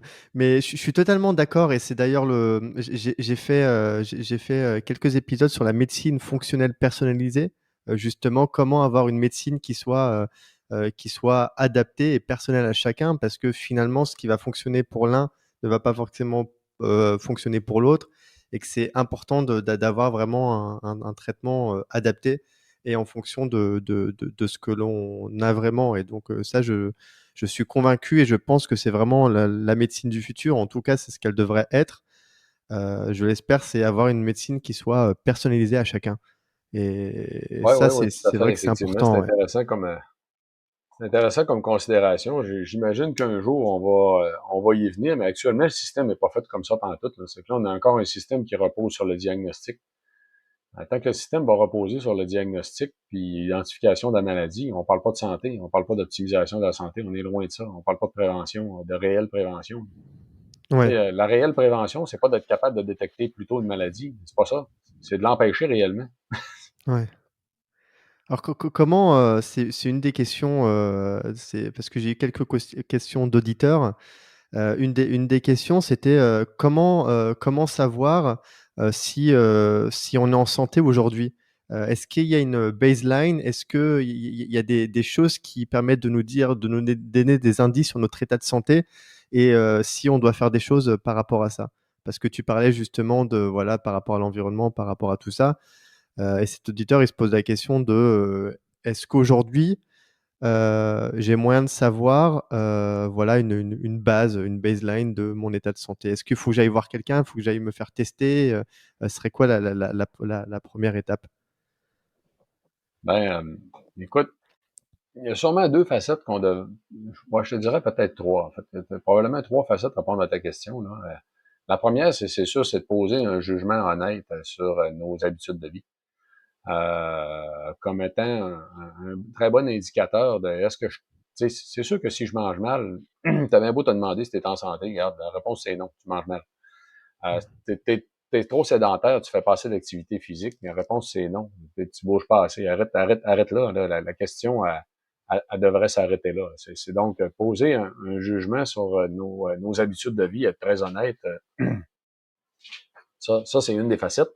La deuxième, j'en ai mentionné, il y a une question de génétique qui est intéressante, dans la mesure où, euh, où ce que tu vas identifier n'est pas relié aux habitudes de vie nécessairement de ta famille ou de ton passé.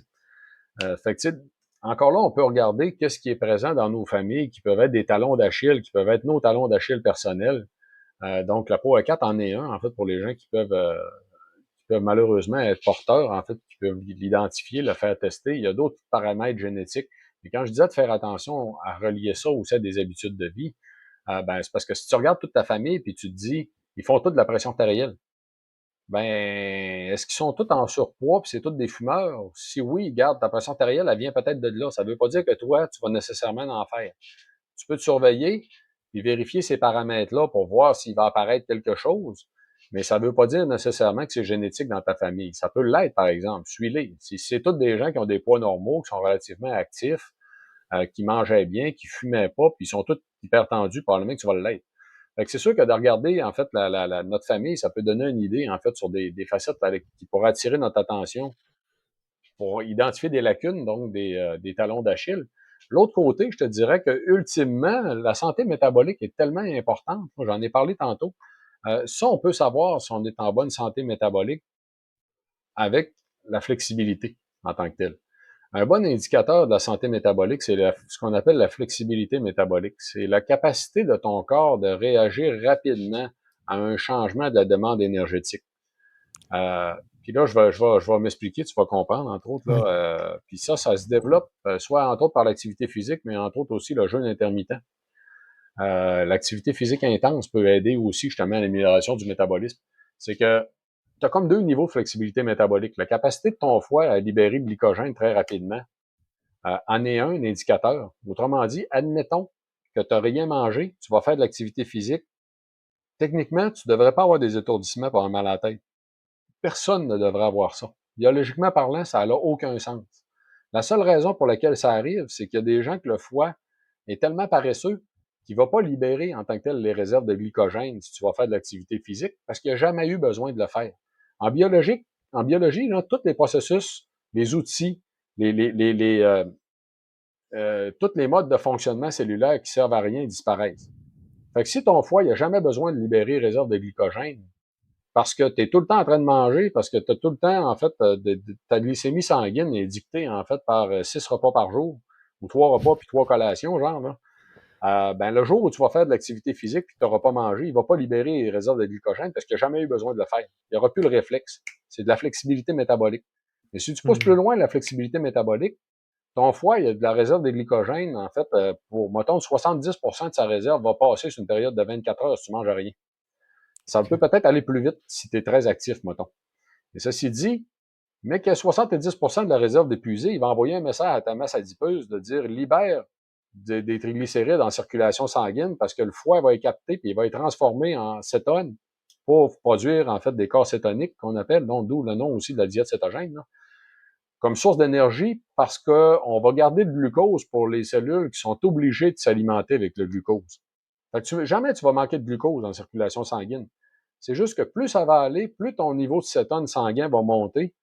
Puis cette capacité-là, encore là, que le foie va envoyer un message à ta réserve de masse graisseuse de libérer les triglycérides pour qu'ils soient capables de les transformer.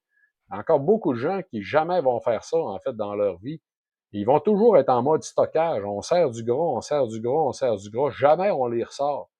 Mais si tu t'entretiens pas le mécanisme de les ressortir de temps en temps, là, tu vas toujours être en mode de stockage puis tu vas prendre du poids. Techniquement, c'est ça. La stabilité en biologie n'existe pas.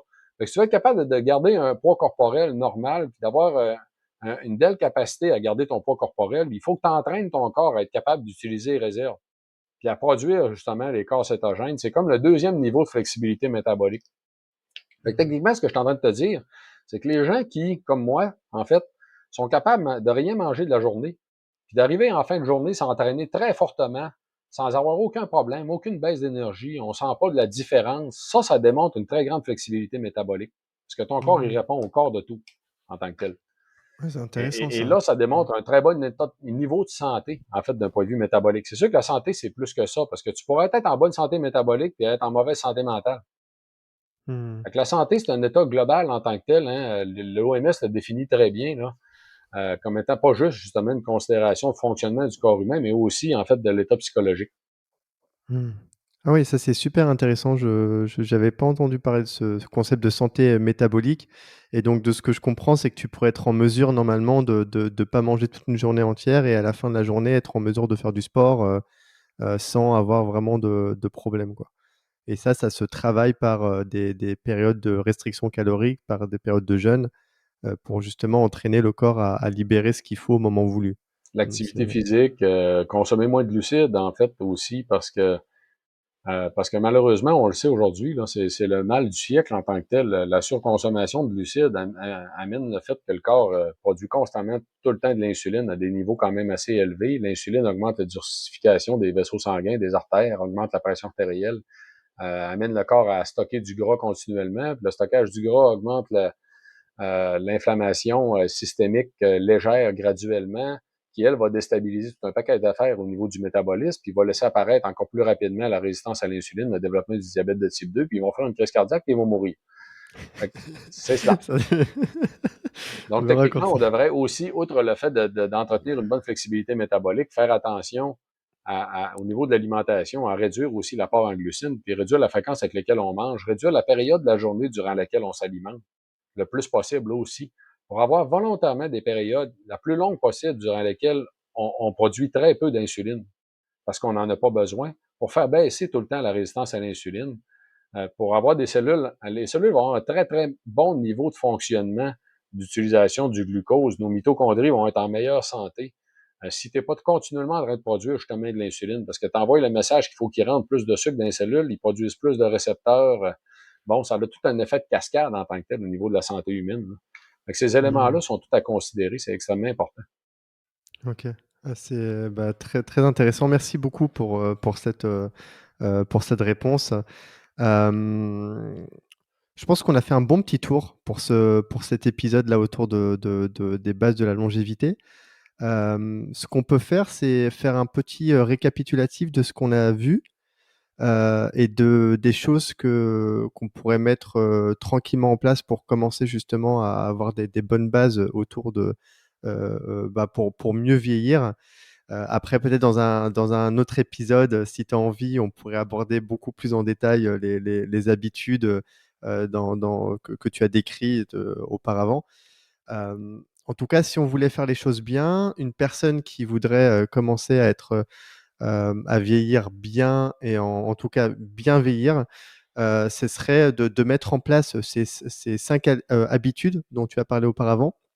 À commencer la première par la personnalité, avoir une bonne personnalité, on va dire la personnalité centenaire, c'est-à-dire avoir un bon état d'esprit, voir les choses du bon côté, voilà, vraiment voir les choses de façon positive. Et puisque cette habitude-là va entraîner finalement les autres habitudes en cascade, qui sont finalement la deuxième habitude, c'est avoir des bonnes relations sociales, avoir un bon cercle d'amis, des personnes qui ont un bon état d'esprit, aussi qui voient les choses de façon positive, et puis avoir l'habitude aussi de partager ses émotions, de ne pas être forcément que dans la superficialité. C'est ça qui va créer des vrais liens et qui va permettre aux personnes de se sentir connectées encore plus en profondeur. Donc ça contribue à cette deuxième habitude d'avoir un bon cercle d'amis. Et donc ce bon cercle d'amis va amener aussi, enfin en tout cas ces habitudes-là vont amener la troisième habitude qui est savoir gérer son stress, son anxiété. Euh, Notamment par le sommeil et par d'autres choses qu'on n'a pas forcément abordées. Après, on a une quatrième habitude qui est l'alimentation. Et enfin, une autre habitude, la cinquième habitude, qui est l'activité physique. Pour ces deux habitudes-là, on a dit que l'alimentation, c'était important d'avoir des périodes de restriction calorique, donc bon, de bien manger. On n'est pas en rentrant en détail, on aura l'occasion de le faire sûrement une prochaine fois, mais en tout cas, ne pas manger forcément beaucoup, faire attention aux glucides et avoir voilà, des périodes de restriction calorique. Et pour l'activité physique, être actif et faire des sessions assez intenses de sport, puisque c'est plus l'intensité que la durée qui compte. Voilà, Wow, c'est à peu près. c'est excellent. C'est excellent. Wow, tu as réussi à résumer. Dans l'alimentation, retenez aussi qu'on doit réduire la consommation de sucre le plus possible en tant que tel. Hein, parce que je l'ai mentionné, les voies métaboliques du vieillissement sont stimulées par deux grandes facettes. L'apport en protéines et avant tout les protéines animales. Fait que si on Ouais. mange plus de protéines végétales, moins de protéines animales, on va moins stimuler la vitesse du vieillissement en passant. Et l'apport en glucides. de façon générale. Donc, c'est sûr que tous les sucres raffinés sont à éliminer complètement. Dans les glucides, on conserve les grains entiers. Pourquoi je garde les grains entiers? Parce que d'un point de vue biologique, il y a quelque chose qu'on ne comprend pas en lien avec la longévité encore. C'est qu'il y a une évidence qu'il y a un lien avec la longévité. En fait, il y a beaucoup de corrélations de beaucoup de très, très grandes études. Pourquoi biologiquement parlant? C'est peut-être dû au fait justement qu'il y a peut-être des molécules dans les grains entiers qui sont présentes, puis un peu comme les molécules qu'on a découvertes avec l'Université Concordia, qui pourraient être des agents gyrosuppresseurs, c'est possible en tant que tel. C'est mon hypothèse. Mmh. Une chose est sûre, on garde les grains entiers, mais on essaie de réduire le plus possible la consommation de glucides de façon générale. OK. Dans l'activité physique, ben, tu l'as mentionné, l'intensité. Écoute, tu as donné un exemple qui est intéressant. Il y a une étude qui vient juste de montrer, en fait, une réduction de l'incidence de l'Alzheimer à 6 minutes d'activité physique intense. OK. 6 minutes d'activité physique intense, c'est suffisant déjà pour avoir un impact préventif au niveau de la démence et de l'Alzheimer. C'est Mmh. génial. Fait que Waouh! c'est que l'intensité est vraiment beaucoup plus importante qu'on pensait en activité physique. Puis là, tu as deux niveaux d'intensité. Tu as de l'activité physique intense.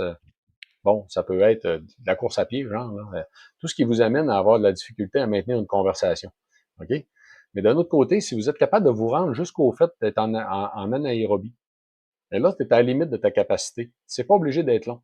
Il y a déjà des études qui ont montré, par exemple, que 3 sprints de 30 secondes, mais que sur le 30 secondes, tu te rends à la limite de ce que tu es capable de faire, ben, aurait un bénéfice santé équivalent à 3 sprints de 30 secondes à 45 minutes d'activité physique modérée.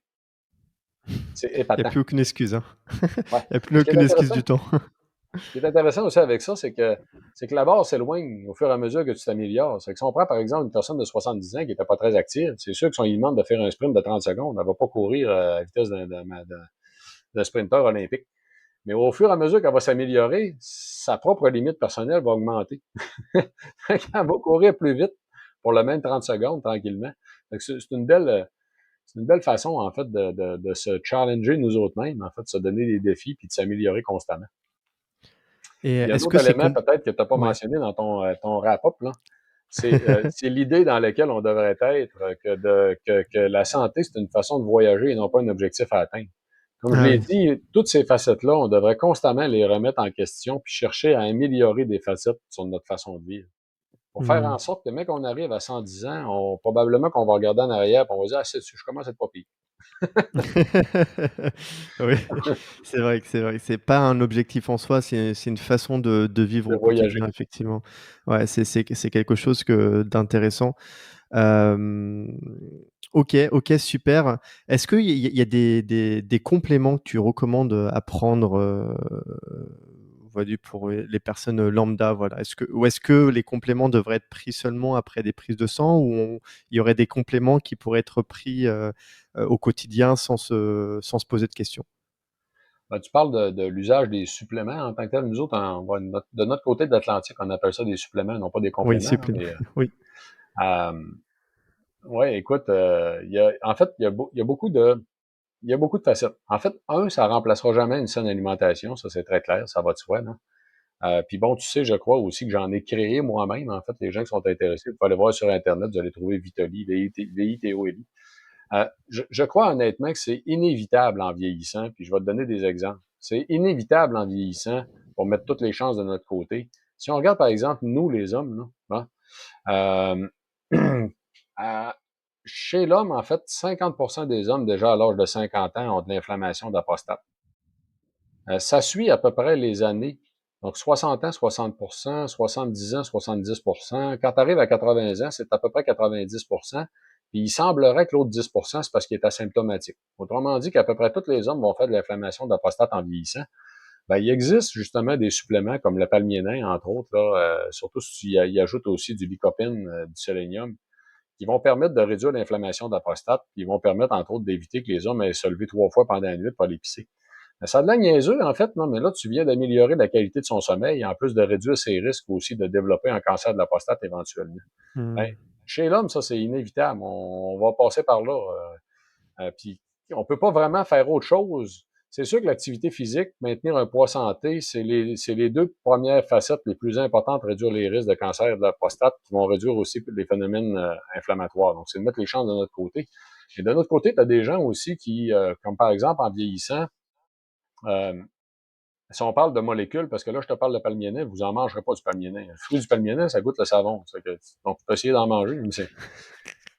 Fait qu'il faut le prendre en supplément. Si on regarde d'autres types de molécules que vous pourriez trouver dans l'alimentation, mais pour lesquelles ça peut faire du sens aussi de prendre un complément, comme tu as dit, on regarde la lutéine, mettons, pour la santé des yeux. Il y a des dans les cataractes de dégénérescence maculaire, tu as deux grands risques, en fait, au niveau de la population, qui sont les fumeurs, anciens fumeurs, puis la génétique. Les fumeurs, anciens fumeurs, ont beaucoup plus de risques de faire des cataractes de dégénérescence maculaire.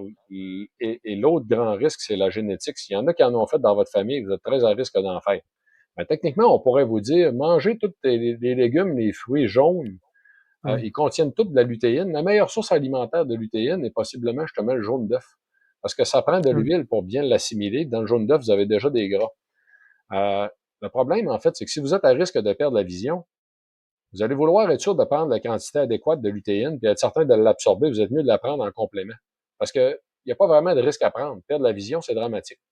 C'est qu'il y a des facettes comme ça dans lesquelles on va être obligé de prendre des compléments qui sont reliés à des facettes de santé. Comme on a parlé de l'importance de la gestion du stress, en fait, on pourrait en reparler, là.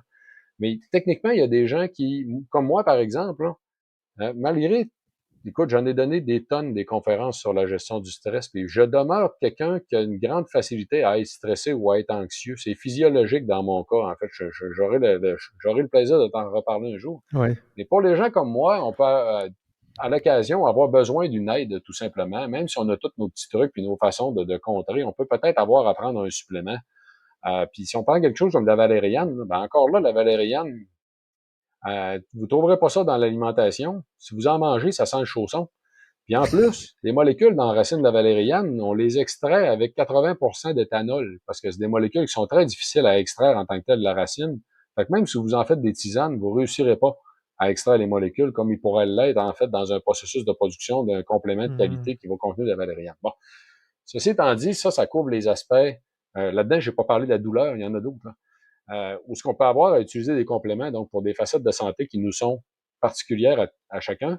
De notre Ouais. côté, si on parle des agents gérosuppresseurs, je l'ai mentionné tantôt, le resveratrol, les polyphénols d'olive sont des agents gérosuppresseurs qui sont à notre portée, qu'on peut prendre en supplément en tant que tel pour mettre toutes les chances de notre côté. Vous devriez les prendre en fin de journée, avant de vous coucher. Donc, en essayant d'éloigner le plus possible, puis un jour, je pourrais peut-être raconter pourquoi, là, mais le dernier repas de la journée que la période que vous vous couchez, OK, avoir au moins 4 heures, puis prendre en vous couchant justement des agents gérosuppresseurs comme du resveratrol puis des polyphénols d'olive, ça va stimuler vos mécanismes de réparation en même temps que vous allez réduire la poussée de l'organisme à vieillir pendant la période que l'organisme récupère le plus ou se répare le plus, qui est la période de la Mmh. nuit en tant que telle. Donc ça aussi, je te dirais que ça fait beaucoup de sens. Les agents gérosuppresseurs, on est en train d'en découvrir. Il y en a d'autres, comme la spermidine, là.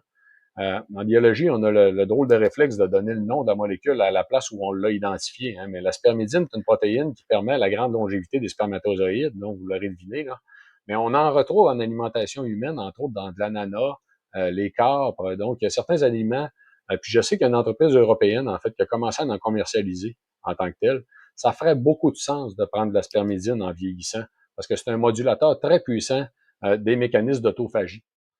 Donc, oui, il y en a justement des suppléments comme ça qui peuvent être, puis ça va, puis outre ceux-là, parce que bon, à trois facettes, tu comprendras, je suis quelqu'un d'assez structuré finalement dans mes réflexions, là. Oui.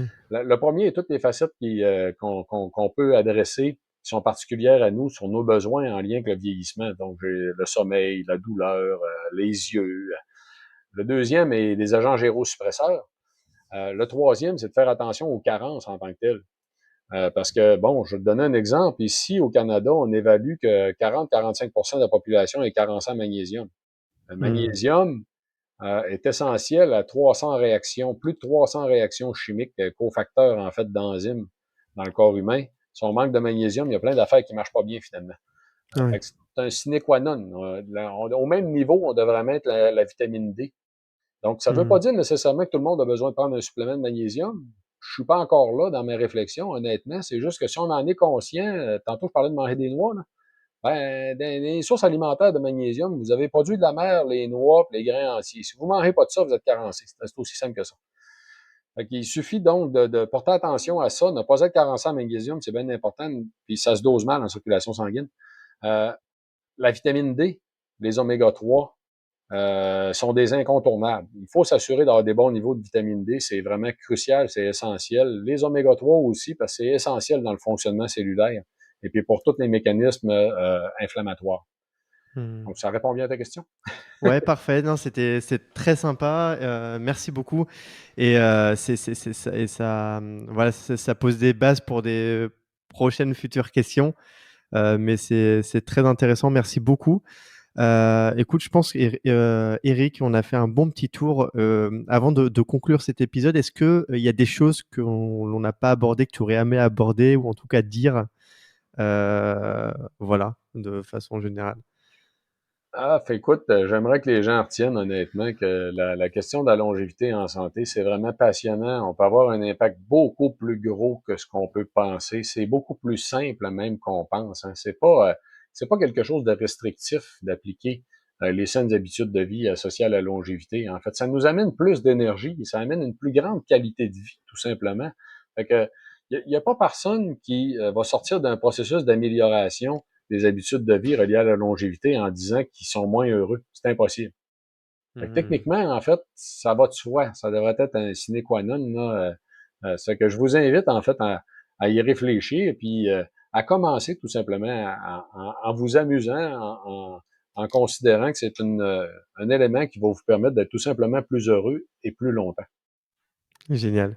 Merci beaucoup, Eric. Est-ce que tu veux parler rapidement de tes livres ou en tout cas de ton site internet? Où est-ce qu'on peut te contacter? Tu as des réseaux sociaux? Voilà, c'est le moment, si tu veux. Oui, écoute, je suis très présent sur les réseaux sociaux. J'échange avec beaucoup avec la population. En fait, c'est facile de me trouver à Éric Simard Priorité Bien Vieilli sur Facebook. Éric Simard Priorité Bien Vieilli. Sur LinkedIn, c'est assez facile à trouver aussi parce que j'ai au-dessus de 27 000 connexions, je pense, sur LinkedIn. Donc, Éric Simard au Québec, vous allez me trouver. Mon site Internet, un site Internet personnel qui est esimard.com, www.esimard.com. Vous allez pouvoir voir là aussi les recherches, des conférences que je donne, beaucoup de détails, d'éléments aussi sur des liens avec les médias, là, des émissions de télévision que j'ai déjà données qui sont là aussi, en fait, des chroniques à la radio. Donc, il y a beaucoup d'éléments, en fait, qui peuvent être bien intéressants. Puis les gens qui se posent des questions sur les suppléments dont j'ai parlé, Vitoli, VITOLI, en fait, sont des suppléments que j'ai moi-même créés. Vous pouvez les trouver à vitoli.ca. Et on va amorcer justement bientôt, parce que ça fait longtemps que ça m'est demandé, en fait, la vente en Europe. Mmh. Donc, ils vont être disponibles aussi à vendre directement en Europe, en fait, par les ventes en ligne de notre point de vente là, d'ici une semaine. Donc, c'est OK, très chaud, là, super. ça s'en vient. Génial, génial. Bah, je mettrai tout ça dans la description de l'épisode. Très chouette. Merci beaucoup, Eric. C'était un chouette épisode, très instructif. Je pense on a bien, on a couvert les bases de la longévité. Maintenant, ça va m'amener à d'autres réflexions, à d'autres questionnements, et cetera. Donc j'espère qu'on aura l'occasion d'échanger, plus tard sur d'autres sujets. En tout cas, j'ai, beaucoup apprécié notre échange. Alors, merci beaucoup. Ben, écoute, ça a été Hem, un grand plaisir. Puis, ça me fera plaisir, en fait, qu'on recommence pour traiter peut-être plus particulièrement ou plus à fond, en fait, de certaines facettes. Là. Écoute, je serai là, en fait, pour me prêter à l'exercice. C'est toujours un grand plaisir. Génial, merci beaucoup. Alors pour les auditeurs, si vous avez écouté jusqu'ici, bah, bravo. J'espère que vous avez apprécié cet épisode. N'hésitez pas à le partager autour de vous, pour les personnes qui pourraient être intéressées par ce genre de contenu et surtout, pour voilà, pour montrer aux autres que c'est possible, qu'on peut vieillir en bien, on peut vieillir en améliorant même sa santé et qu'il y a toujours de l'espoir et qu'il y a pas de voilà, il y a toujours des moyens de faire des choses. Donc n'hésitez pas à le partager. Merci aussi de laisser un commentaire ou une note positive sur le podcast parce que ça va m'aider aussi à diffuser l'émission à un plus grand nombre et ainsi potentiellement aider un plus grand nombre de personnes en leur permettant de découvrir de nouvelles pistes et bah, voilà d'améliorer leur santé, de s'éduquer sur le sujet et bah, voilà d'ouvrir des nouvelles portes de réflexion qui vont, voilà permettre d'amener, potentiellement, des changements dans leur vie. Alors, partagez cet épisode à vos amis, à votre entourage. Vous pouvez contacter le docteur Eric Simard qui est présent, aussi et puis, bah, merci d'avoir écouté. Je vous dis à très vite pour, le prochain épisode. Merci beaucoup. Merci Eric, à bientôt.